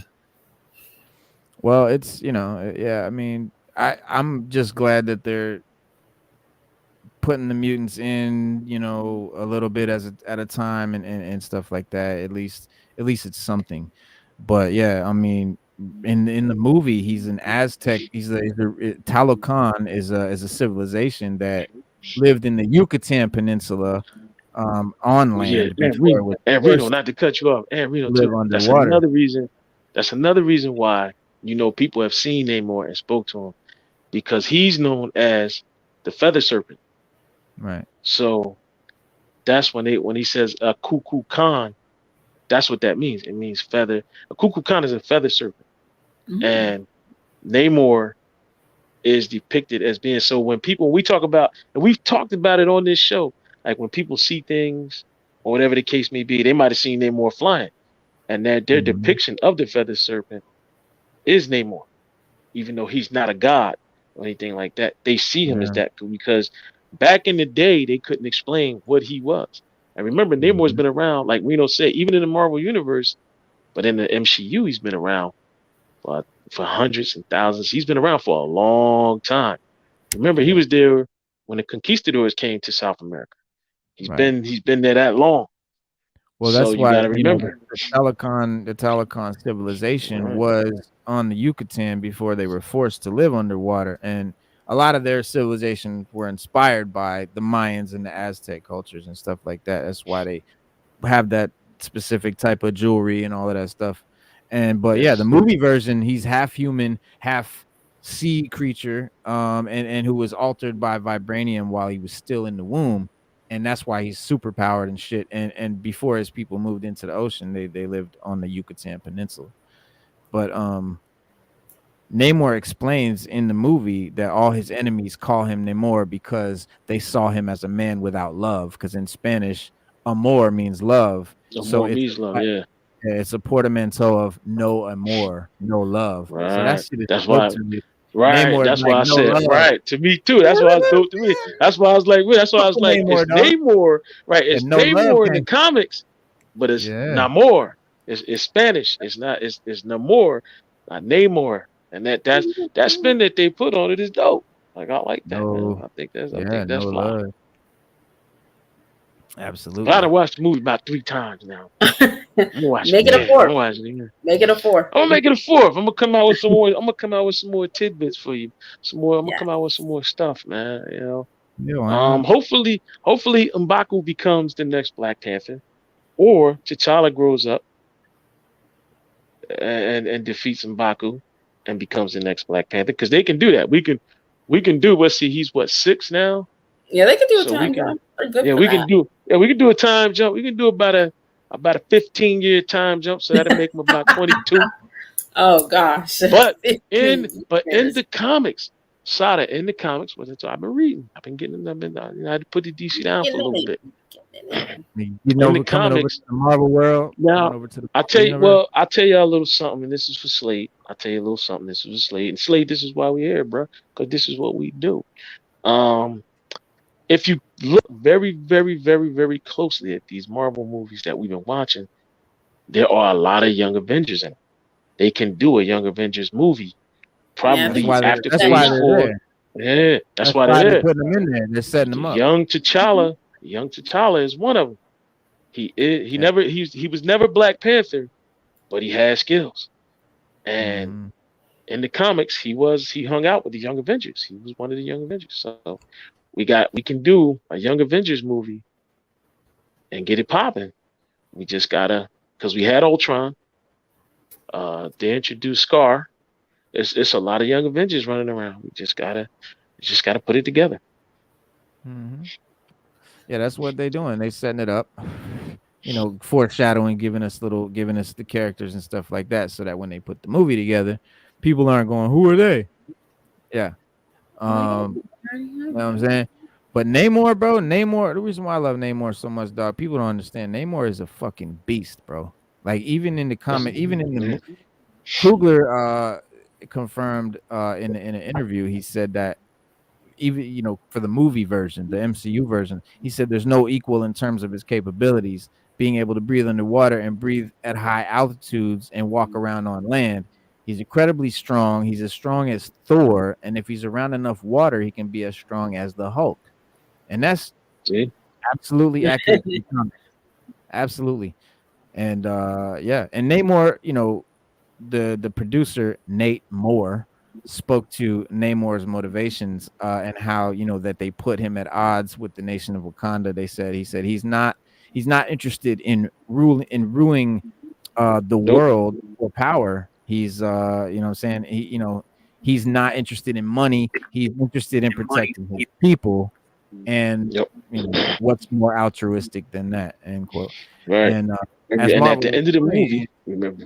Oh, good. Namor. I'm sorry. No, I was gonna say Namor's goal of keeping his underwater kingdom, Talokan, secret and safe from the outside world makes him a Succeeded. natural foil Yeah. to the Queen Ramonda, which is and Princess And he Shuri, succeeded. and he Yeah. succeeded. And he Right, right. succeeded. Because remember at the end, when he fought Shuri, he kept his. That's why he was like, you know what? They don't need to fight no more. They're gonna help keep my secret. Talokan stays a secret as long as Wakanda don't tell anybody about us. We good. And then remember, he said at the end, he said, "Listen, they're gonna need our help, and they know that, Right. and nobody's gonna It's come to their side but us." But see, that's Namor in right. the comics. Namor's always got a bigger plan. He is the anti-hero. He is the ultimate anti-hero Bro, because Namor he's swing part of one the way or another, Illuminati but he has his. in Yes, the he's part comic of the Illuminati. part of Yes, the Illuminati. He's a yeah, top notch dude. yeah, and he has his own agenda. Yeah, he has his Right. own agenda. So you got to remember that about Namor. His agenda is And I remember always the always for Atlanteans. it's always for Comics, Atlantis. Yep, always yep, Atlantis. always And for that's his Atlantis. agenda. Now remember Spider-Man and his amazing friends, Reno, they tricked him in the chameleon tricked him into jumping into a pool filled with alcohol. Yeah. And remember his skin dried out. He was like, oh, and he couldn't fly anymore. He Yeah. thought. I Oh watched my that Cartoon. god. episode a few days ago. Yeah, Cartoon. you got to Shut see up. it, Sada. Yeah. Yeah, Yeah. that was one of the best ones because it had the X-Men in it. It was 7 little superheroes. Mhm. Oh my Mhm. Yeah, it god. was. I gotta check that It's out. on Disney Plus. It's On on Disney Yeah. Disney Plus. Plus, Sada. Yeah, they're Yeah, all up go in there. there and watch it. Yeah, it's good. Yeah. Yep. I was watching the X-Men show the other night. But yeah, on Disney Plus. But yeah, man, Namor, that's all he cares about is Atlantis or It's Talokan. Atlantis. And the producer said, "Here is a man who believes 100% that he is the hero in his own story. He does not see himself as a villain because in Namor's eyes, what he's doing is he's doing to protect his people who've already made it through a tragic history." And yeah, because if it wasn't for, or it's because the whole world knows about Wakanda and vibranium following the 2018 movie Black Panther that occurred. That's why Namor is now concerned about Talokan following suit and keeping that vibranium a secret. He didn't want them to let nobody know about none of that. And the character or the actor said, he said, for me, he's just a hero. It's not my job to think about how the world or other characters look at him. How they perceive him to be is not my job. My job is he has a strong motivation. He has a clear path, and he knows why it's important. He's trying to protect himself and protect all his culture and his people from the exterior world, from colonialism, who is tempt him against their values and their whole culture. Yeah, end quote. But yeah, man, created by Bill Everett. Namor, also known as the Submariner, is another. Sometimes the comic is called Submariner, and he first appeared in that Motion Picture Funnies Weekly #1 in 1939. This dude is from the 30s, y'all. So you know what I'm saying? It was at the time Marvel was called Timely Comics, and they had a comic book called Marvel Comics #1. It was the first issue in 1939, and you had two characters in there that have made it to this day, and that's Namor and Johnny Storm. Well, at the time, the Human Torch, but yeah, it was a Human Torch was in that book with him, and so I think his MCU debut is it's long overdue, but Agreed. so is all the mutants and everything else. I mean, it's sad that the Sony and Spider-Man, and it's sad that Marvel had to sell off new properties during the 90s comic book, man, because wouldn't it have been just so fucking dope, man, if from the gate Marvel just had the Hulk, Spider-Man, the mutants, everybody, and they could have made this amazing story and this amazing universe. I think it would have been something. But at the same time, what they were able to do without having their heavy hitters is also something to marvel at, because we have the situation with DC where they have their heavy hitters and it's just not they hitting can't right get it. now. Yeah, they can't get it together. So I think it would have been pretty incredible if we had the X-Men and Spider-Man, but how they've been integrating them for the most part has been pretty good. So my only gripes are with the Hulk. Ooh, Spider-Man. Ooh, okay, you're right, Metaphysics. Yeah. We're never gonna see that. Are we even gonna see Doom? Nah, Well, we'll get we're Doom never in gonna see Fantastic Four, but they're not gonna fight. Yeah, he ain't gonna fight him. You know what I really wish though, man? I really wish that the MCU would start producing Jonathan Hickman stories. Y'all That'll don't never even- happen. that would That'll just happen. I'm sorry. that would I'm sorry to bust your bubble. Listen, Reno. I'm The trying to reason save that you some they- heartache, bro. That'll never Oh happen. no, let me finish. The reason that they will never do it is because Jonathan Hickman's shit is just way too complex. It's way too deep. But if you want to fucking really get into some comic shit that's way better than any movie, any MCU, anything like that, just look for books by Jonathan Hickman. Look for Jonathan Hickman's Fantastic Four, Jonathan Hickman's Avengers, Jonathan Hickman's Secret Wars, and especially House of X. Reno, I think what we're gonna have to do is we're gonna have to get a Kickstarter project going to get some money up to where we can get that produced and then just make it into an anime and rock that hundreds of joint. millions on a Kickstarter. They listen, they raise more money. I don't know for tires. I don't know. I really don't know. They raise money for whatever they want to start, man. What's your name started on Kickstarter? Bro. Lyft and Uber started on we do it for the fans, Metaphysics, and it won't be complex for them. But we do it right. I think Metaphysics is talking about Jonathan Hickman's stories are too complex for the movies, and that's they are. I would say that's why I said we had to do an anime. We could do an anime series, 26 episodes. That would knock it out. Marvel would do some more anime, because when they did anime, it was phenomenal. Marvel anime is severely underrated. But see, that's where Tim Russ and his crew came in. Tim Russ made that deal with DC, and Warner Brothers said, "Look, I could do your anime, but I'm not doing what you want to do. I want to do the best comic book stories of that year. I want to do Batman Hush. I want to do Crisis on Infinite Earths." And he's a fan. He's a comic book fan. He's a serious comic book fan. And like, look at Shazam. Shazam is one of the strongest people in the DC universe. But when you look at the movie, they don't depict him that way.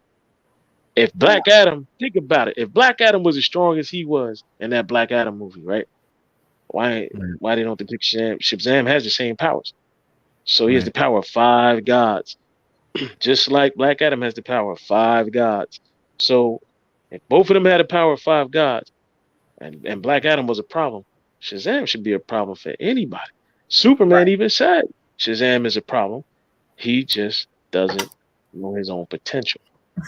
But make no mistake, Shazam is no joke in the comics either. I sent you the thing today, Reno, where he beat it. Well, I'll show you how he beat up Hercules. Oh yeah. Yeah, gave Hercules work. And in that comic, he was giving Wonder Woman work. And then he gave Superman work. And then Shazam came. Ares, because Ares is always he's the pot stirrer in the DC universe. So he went and got Billy Batson, which they had tied up in the room. And they had, but I ain't gonna even get into all that. But they had him tied up in the room with his mouth covered so he couldn't say Shazam. Ares goes in there and cuts the tape off his mouth. He says Shazam. He shows up and beats Hercules into the dirt. and then Hercules is like, well, just go ahead and kill me. And Shazam says, I'm not a murderer. And he says, and he takes off. But they ended, I ended right there because if you ever get I don't want to spoil the comic for nobody. But that's what we do here. We read comics and we let y'all know. Yeah, man. I got the I think this is a yeah, this is the trailer right here. For Shazam? Yeah.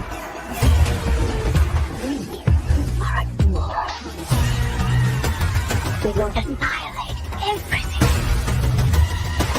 Champions of this realm can do nothing to stop us. You are very menacing. I just want you to know that.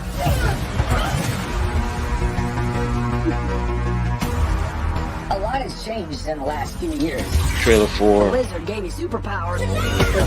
Shazam too. Yeah, they don't represent Shazam. Shazam is very powerful. He's just as fast as Black Adam. He shot Black Adam was moving real fast and Shazam can do the same thing. He literally can do everything Black Adam can do. And I don't understand why they I don't understand why they don't depict that in the Shazam movies. And he's not as silly minded. Like they try to make it seem like he's a grown up and a kid in a grown up's body. Now Billy Batson has always been a little serious, a little more responsible. He's not like a what you call it, like a silly kid all the time. Right. I don't know how we fight powers like this. So that's the thing that we don't I don't know how much do you know about this? Some knowledge of it. Mostly through like appearances in TV shows. And I've done a little. I have to do this.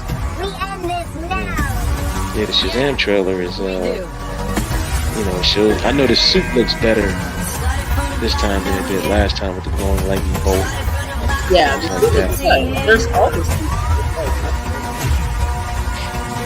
Yeah, but I would rather see the Marvel, and they call themselves the Marvel. They used to call themselves the Marvel family, so I don't know what they call themselves now. Back in the day when he was called Captain Marvel, when he turned his brothers and sisters and all of them into they represented the Wizards, and they were called the Marvel family. So yeah, I mean, I think a reason like they don't portray him to be as powerful. I mean, Shazam, it's one of those films that kind of exists that he doesn't really interact with anyone else in the DCU. He's just kind of like him and the Shazam family is just kind of there. So it's hard to really, view him as powerful compared to somebody else because he's just by himself. Like Black Adam's not even there. So you can't really, portray him as the powerful force that he is, which kind of sucks. And also they lean more towards the comedy and being lighthearted. Right. Things are kind of scaled down in that sense compared to something like Black Adam, which was, I guess, a little more serious. But you could tell they really wanted to showcase how powerful he was. That was the goal. Right. And I don't think that was the goal with Shazam. Yeah, because Shazam should be a little less lighthearted. Right. Because the comics are not lighthearted at all. There's no comedy in them at all, and that's what people. That's why people love him. They love Shazam, or Captain Marvel. I still say Captain Marvel, but people love Captain Marvel, and they love him for that reason. So Right. come March 17th, you can read where it all began. Before that, if you you go to DC.com and you can order some Shazam comics, and you can get the new 52 origin and stories, or you can go way back and get some of the older stuff and read it. But it's all dope. And it's all like, even in the first movie, all of his villains were the Dr. Kevorkian or whatever. That's a real Shazam villain. He's a real Yep. villain. Yeah. The worm at the end, that's a real Shazam villain. Yes, Shazam has a villain that is a worm. And he's very smart, and he is a little worm, and he has a little thing that he talks through. Yes. So that is canon. It's That is real. canon. Now, the villains for the second movie, I don't think those are real. I think they made them up for the movie, right?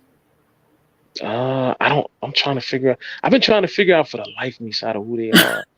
Yeah, I I feel I like they haven't been able made to them do up that. for the movie because I think the original plan was to have Black Adam, and then that didn't really work because of The Rock. So I guess this was like plan B. So I have no idea who they are. Even with this trailer, I still don't know. It could. Let me see. I'll figure out who. I think they are gods. I think they are gods, but I'm not sure. Like I said, I gotta look it up because I know one of them is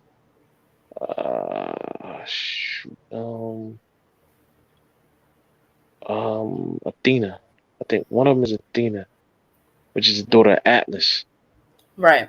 I know that for a fact. I know one of what's the one girl, Rachel Zellinger, she's Athena. So I know that much. And then you got Calypso, because I know, like, in this movie, the people that he's fighting they are gods or something like that, or from the gods.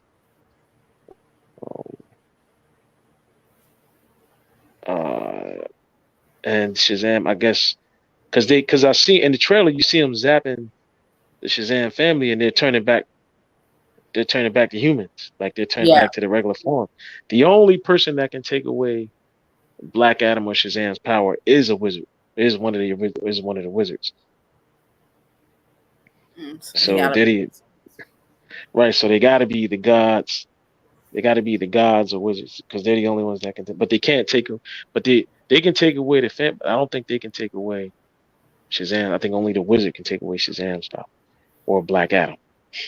Yeah, because the whole trailer, I didn't see Shazam turn back to Billy, like forcefully. So I think you're right. Oh my goodness. Yeah, I think you're right. Yeah, because I know one of them. I know one of the girls in there is the daughters of Atlas. I know that. And Atlas was a Titan. Right. He was the one that was condemned to hold up the world by Zeus. Yeah. Yeah. So, if he's a Titan, and if they're Titans or daughters of Titans, that means that they might try. They're going to try to destroy the world, like Pinky and the Brain. So, Man. So, we know how I've been that is. seeing online, like, they have polls on, like, oh, what movies are you excited for? And this movie is not at the top of the list. So I'm like, dang. I want them to have a win, but I don't think it's going to happen with these next 4 movies, with everything that's going on. I don't know. Right.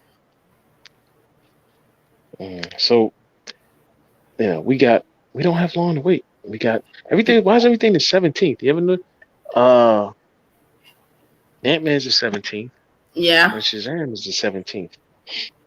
Exactly. Well, I guess because it's a Friday. They're both on Friday. They're both right? on Friday, right? Yeah. So that's why I'm thinking. Oof. That's what it is. But Yeah. 2 movies on a Friday on both the 17th. That's weird. And also, are you excited for Ant-Man? Yes, I I'm know very that's coming excited out for like Ant next Man. week. So, oof. Yeah, I'm very excited for Ant Man because Ant Man's going to set up a lot of things. You Yeah, got Kang. 5. I'm reading up on Kang now. Yeah. I've heard of Kang. I know who Kang is. I just when I read the Yeah, I don't know comics, I too just much haven't read about a lot of. him. Yeah, I haven't Right. read a lot about him either. But I've been brushing up. I ordered some stuff off of Amazon, some books.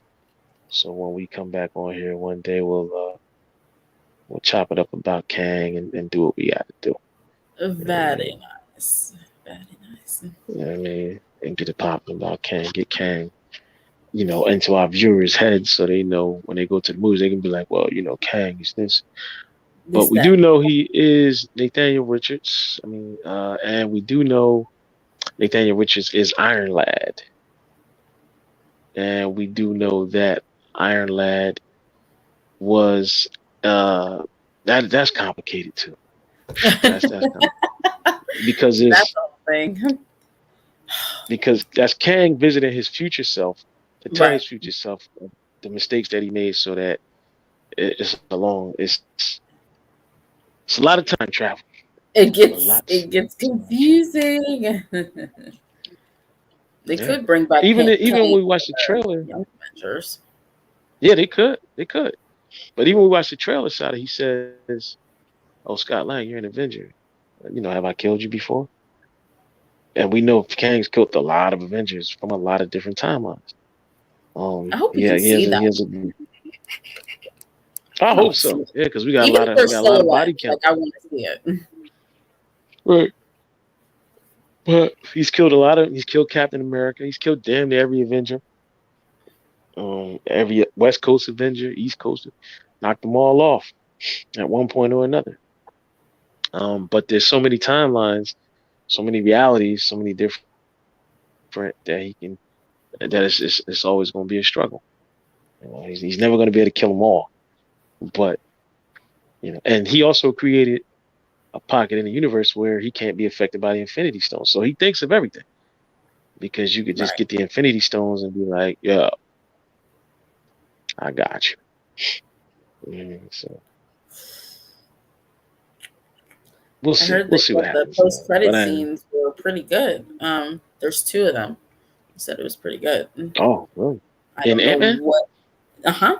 I said there's 2. And There's a made and a post, and they said that they're. I've heard some say they were pretty good, and then some said they were interesting. So. okay, did you see it? Did you see him or no?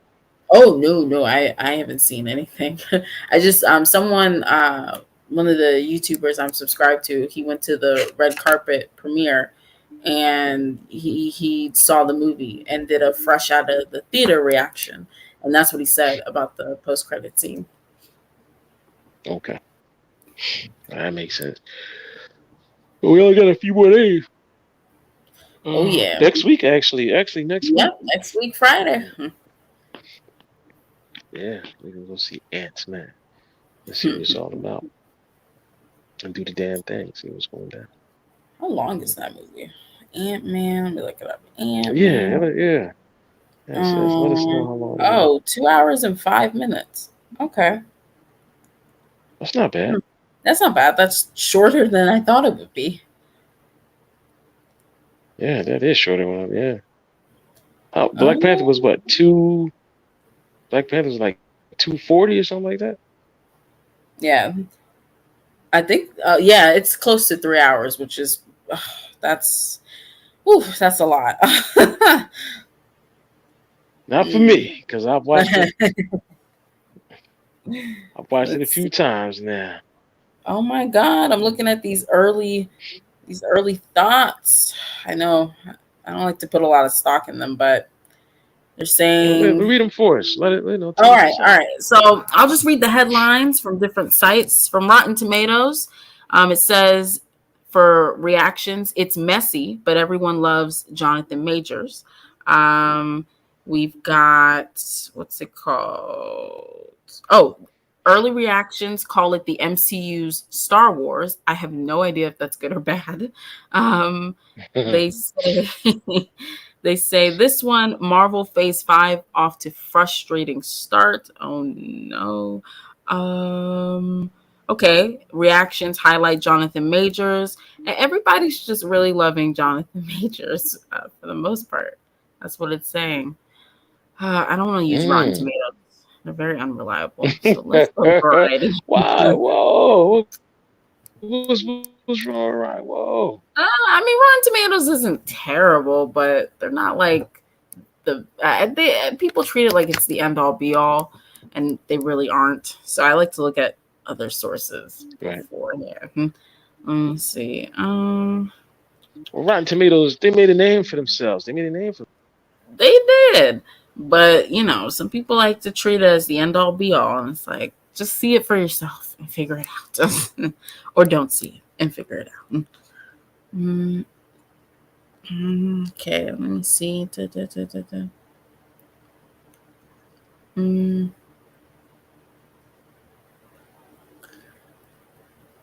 Okay. Some people really liked it. Creative, irresistibly energetic, and filled with some great action sequences. Okay. Nothing about the story. Okay, this one's kind of spoilery, so I'm not really going to read that. Dang, okay. Some say it's a strong start. It's just mixed. A lot of mixed reactions. The main point of the reactions, it's either fun or messy or both. So take that how you will, folks. Take that how you will. Oh, you're welcome, Slade. You're welcome. Okay. I don't know if I want to see this movie, to be honest.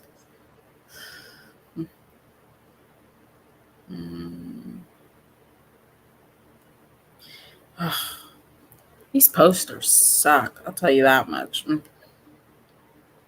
Oh, that's a nice poster. I don't like these new movie posters. They always highlight the actor's face and never the actual character. Oh, yeah. Let's see if I can find a good example. Posters. Oops.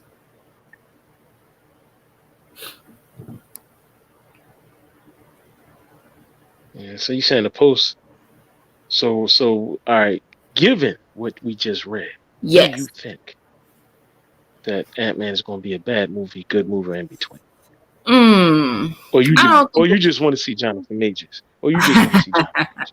He's nice to look at, but no. I don't think it's gonna be a spectacular film. I think it's gonna be in between. I don't think it's gonna be terrible, but they do have a lot going on just from the trailer. Like, we're bringing in MODOK, we're bringing in Kang. We got to set that up and really make it make sense because they dropped the ball with that with Phase 4.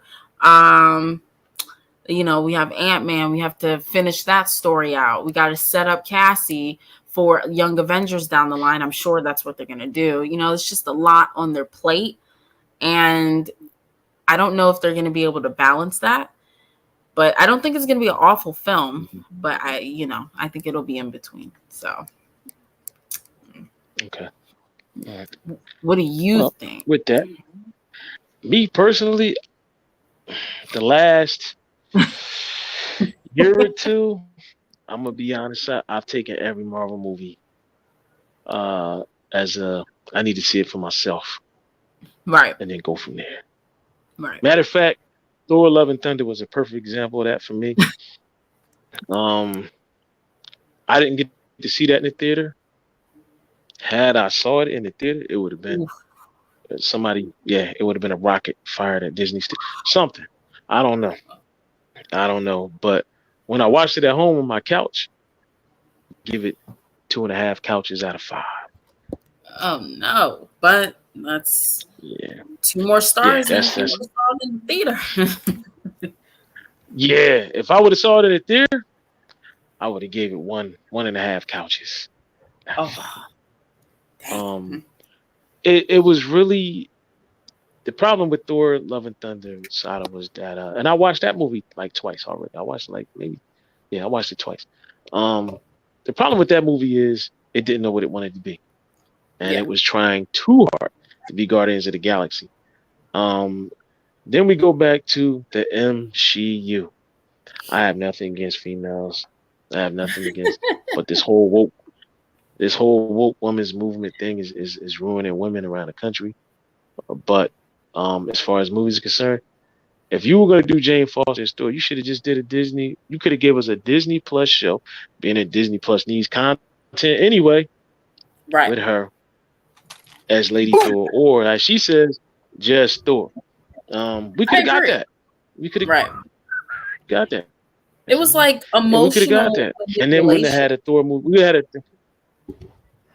yes, very much so, very Yeah. much so, To like bring her back in the manner that very they much. did. Like you don't touch on Jane. You haven't touched on her for almost a decade because her last appearance was in Thor: The Dark World. I mean, if you want to count, you could say What If, but I don't count that. I don't really see that as canon. So we haven't really touched on her since The Dark World, and you bring her back and then you give her the cancer storyline to make me as an audience member care. Like I don't like emotional manipulation in my movies. So I was just already kind of turned off Right, by that. Like, come on now. right, And this is one of your premier female characters, and this is how you do it.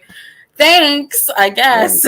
What a role model. Yeah, right. That should have been a show. Like you did, if you did Right. Kate Bishop, we could have did Jane Foster. Yeah, like it. You could have told that Love and Thunder story as a Disney. That would have been a great Disney show. I That would would have have loved been it. a great But like Thor, 6 to 8 episodes. That would have been great. what?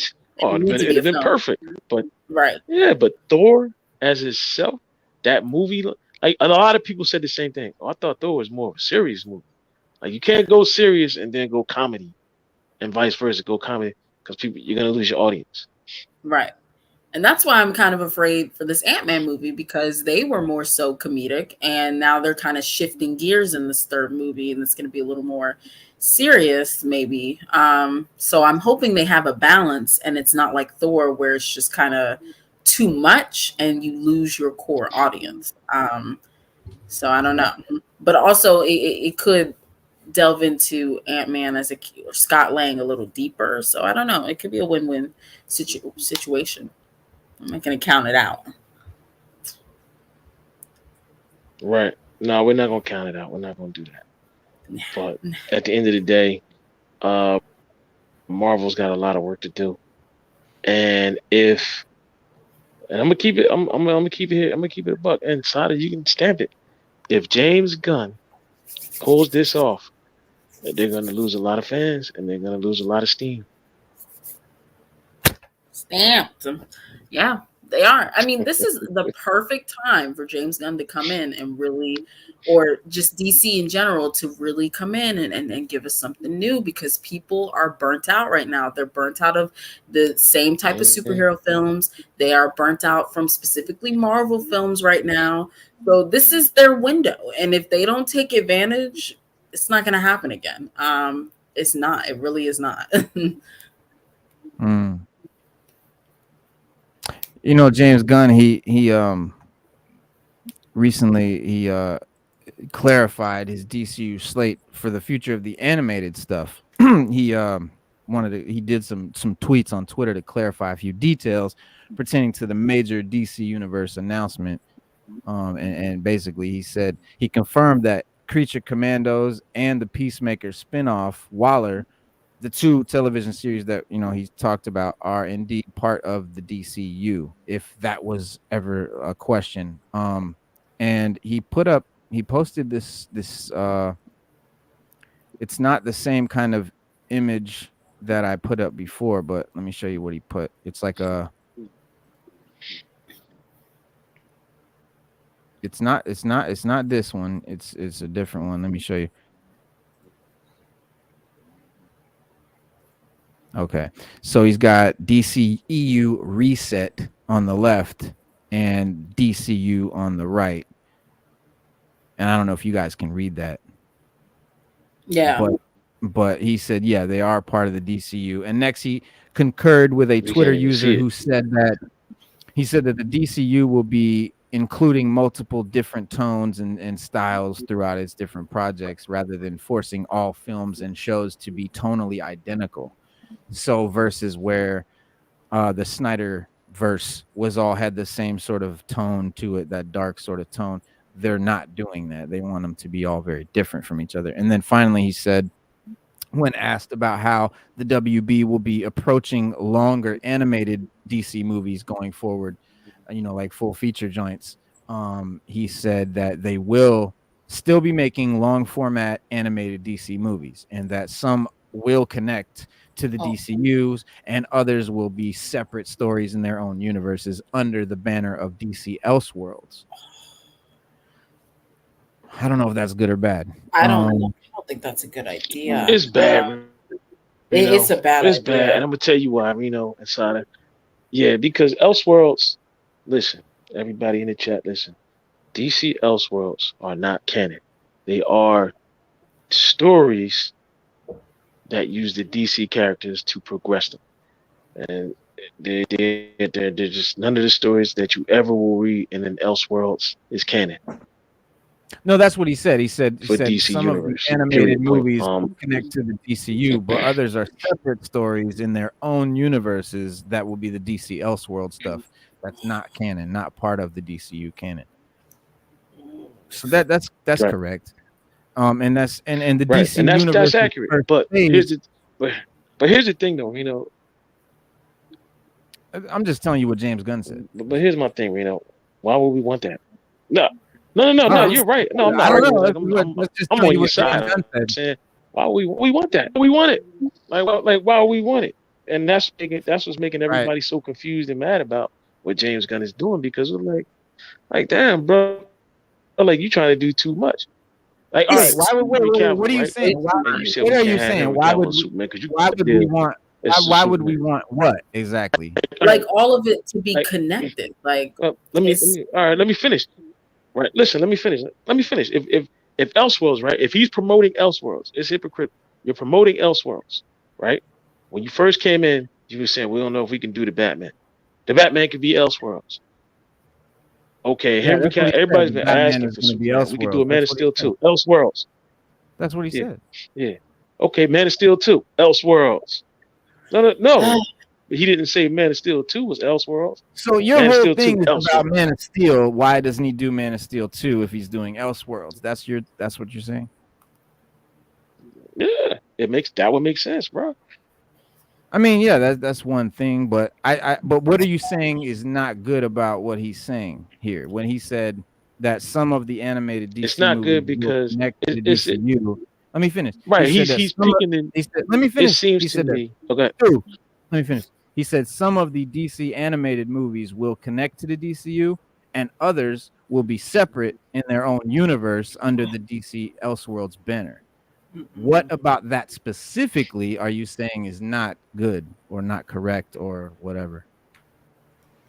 That's what I'm trying to get. I'm saying that if you're gonna give us Elseworlds, right? Why take away so much? Like, you see what I'm saying? Like Batgirl, Man of Steel 2, that could be all Elseworlds. Like, you can throw that out there as Elseworlds, but they didn't. And it seems like he takes away so much when he came in. We didn't have to lose Man of Steel 2, and we could have saw Henry Cavill. I agree with you that. A younger Superman. I agree with you there. I agree. Yeah, go ahead and do that. Have Man of Steel 2.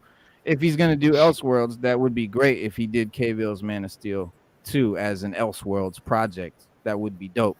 But him making saying that long format animated films, some will connect and some will be separate in their DC Elseworlds banner, that idea in itself is fine, right? There's nothing wrong with that. For me, I think that's a bad idea. No. That right. That's a double-edged sword for me. because it could be good, it could be bad. We don't know if Tim Russ is doing it. If Well, Tim that, of Russ does course. the animated stuff, all right, it's good. It's good. But I Tim mean, Russ does it. is, All right, we is there good. something You wrong get with somebody some else to of do the? it? No. Is there something wrong with some of the animated movies connecting to DCU and some of them not connecting to DCU? Yes, for me, I think Yes. that's a Yes. problem. Yes. It's just like That it's is a just too problem. She's much. right. Like trying to have everything be connected. No, like he wants the animated stuff and the live action. No. He's saying some of the animated will be. Yeah, and that's a bad idea. That's a You that's don't a think bad there should be idea. any animated? I connected think to I the don't DCU? think any No. of the animated films should Okay. connect to what's going on in the DCU. I Okay. don't even think Right. you should. I agree with that. I think they should be their own Oh, thing. okay. Yeah, they should be their Yeah, own thing. Right, But right, don't and if right. you label gonna them give as it to us, Elseworlds. yeah, thank you. You better My thing give is, us like, some don't super label dope it as animation. Elseworlds, Yeah. because I if like you that do too. that, yeah, if you Yeah. label it as Elseworlds, then people are gonna look at it like this doesn't even matter because who cares? Don't label it as Elseworlds. Just have it be its own universe, like you have right Now, now that's with a the good point. Tomorrowverse. Now, Sada, Yeah. that makes sense. That makes sense. Yeah, you see what I'm Because- saying? Like, yeah. Using the Elseworld banner, yeah, and that could definitely draw, or people think it's not significant and only yeah, pay yeah, like people look at the Batman sequel and it's an Elseworld thing, so they're gonna be like, "Well, Right. what?" It could just So it could doesn't matter. confuse. Yeah, Yeah. It could just confuse Right. audience. That's a members thank with you. that Confuse label. audiences. Right. That's not Yeah, right. yeah. And that's what we don't want.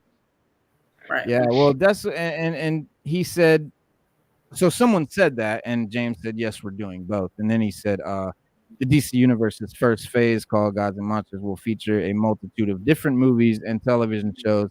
A few of the announced projects include a Batman and Robin focused movie, The Brave and the Bold, a Supergirl movie titled Supergirl, Woman of Tomorrow, a Swamp Thing film, and multiple TV shows. And that's all we've heard Now, of. see, But there's Reno, a think lot about more. that. But Reno, think about that, Reno Asada. Look what he did. We already had a Supergirl movie. It was a flop. We had a Swamp Thing movie, which was a B movie, a hit B movie, right? I can't And what wait. was For the other Swamp one, Reno? Thing. That's one of my most excited. I'm most excited for a Swamp Thing movie. No, that's bro. what I'm saying, Reno. Like, what was the other one you said? You said Supergirl, Swamp Thing, and what Brave else? and the Bold. Think about it. Brave Like, and the Bold. yeah, Brave like, and the and Brave Bold. and the Bold, which is at its time when it came out, was one of DC's biggest comics. The cartoon did really well, right? Yeah. The comics always did well for Brave and the Bold. Supergirl was a flop, and they always wanted Supergirl to be good, but it was a flop. Yeah. And now that you got the Supergirl was never a MCU good inspiring idea. everybody, Yeah. right? Now you got the MCU inspiring everybody to have like 50 females in one movie and no males. They're gonna try to go that route and see if that works. But And they Swamp got the Thing, whole- Swamp Thing is a franchise that they bought out in the 80s. It did well because he's one of the lesser known characters for the mainstream. But for hardcore Yeah. comic book fans like Reno and Shot, they know who Swamp Thing is. So if they knock it out of the park with Swamp Thing, if they knock it out of the park with him, and like he keeps saying, I want Black Panther's success with these movies, with this whole universe, Gods and Monsters. That's his thing. Not to be like the MCU, but to have Black Panther's success and connect it all But together. they want to and make it emulate good the at the same MCU time. to get that Black Panther success. They want I mean, to. They want. You're right. They would. You're right. But when you say Black Panther success, Sada, what's the one thing Black Panther did that a lot of movies have failed to do? Oh yeah, I mean that's more than monetary though. They're looking for that cultural Exactly. impact. Exactly. Yeah. Exactly. It made It made a You lot of can't money, duplicate and that. people was It into it. wasn't about Right. because the movie wasn't even all of that. Like Right. Sada, I'm sure you can agree with me. Yeah, The movie wasn't all of that. in my opinion, It wasn't. The first one wasn't. Yeah, the first one wasn't. The It first was one the wasn't. shit behind it. Yeah. Yeah, it was but it was everything just that around it and impact. Yeah, behind the first it. one carried Yeah, you through to Right. Right. yeah. Exactly. So they've got Paradise Lost. Which When is you do Avatar, when you do next Avatar numbers, right? When Which you is do the Avatar Wonder numbers, Woman joint. that's what's up.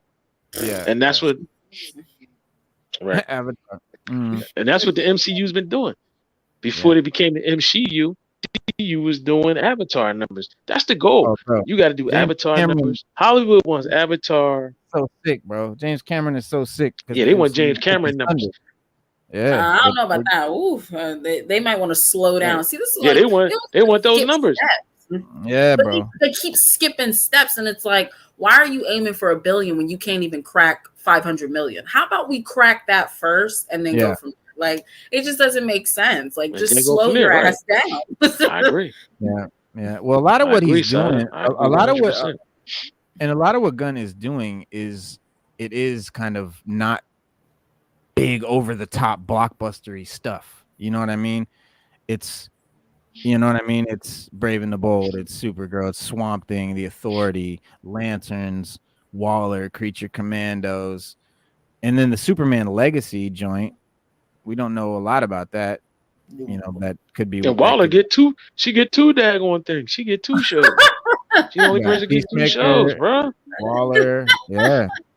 I think with that, I think James Yeah, is Waller trying. get 2 shows, bro.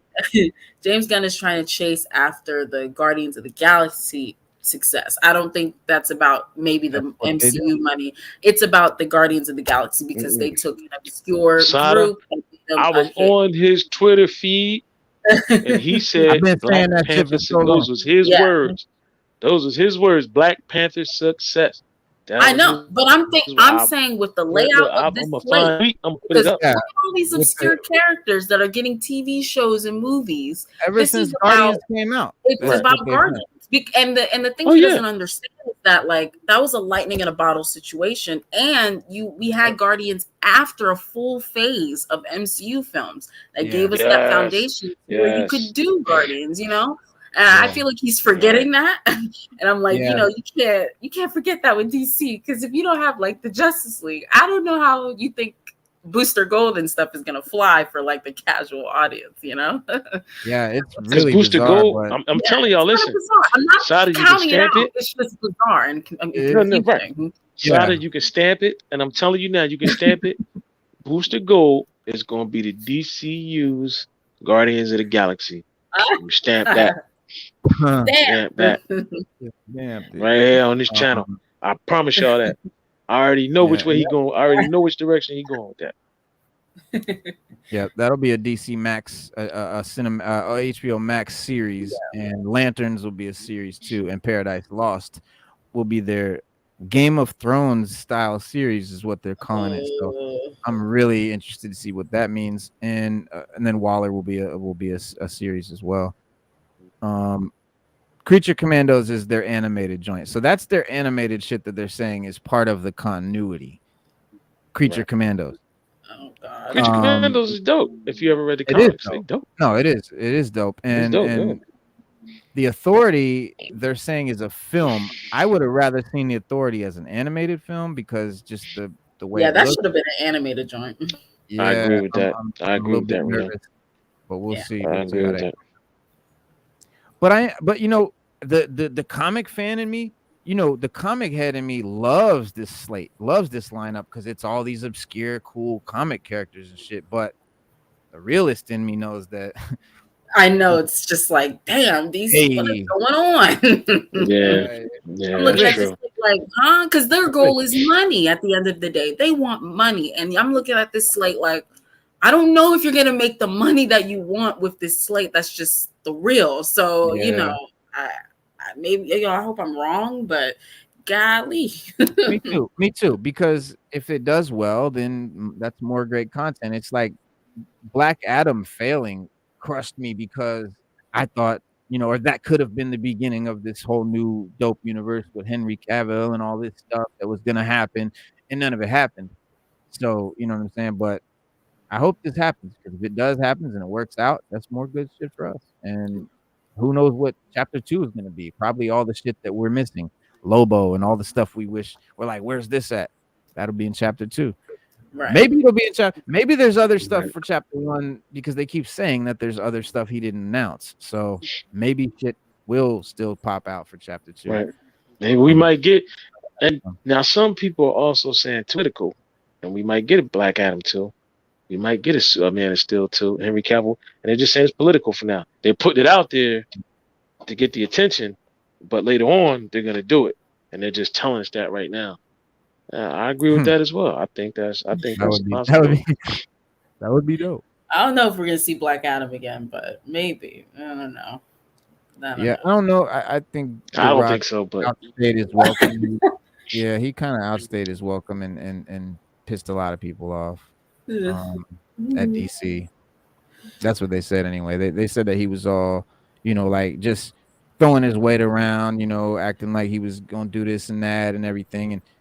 And I was happy that he was doing that because I was like, fuck yeah, someone finally taking charge and is gonna put this shit right and do what we need to be, what we need done. And hell yeah, take the reins, man, because the other dude ain't doing it. But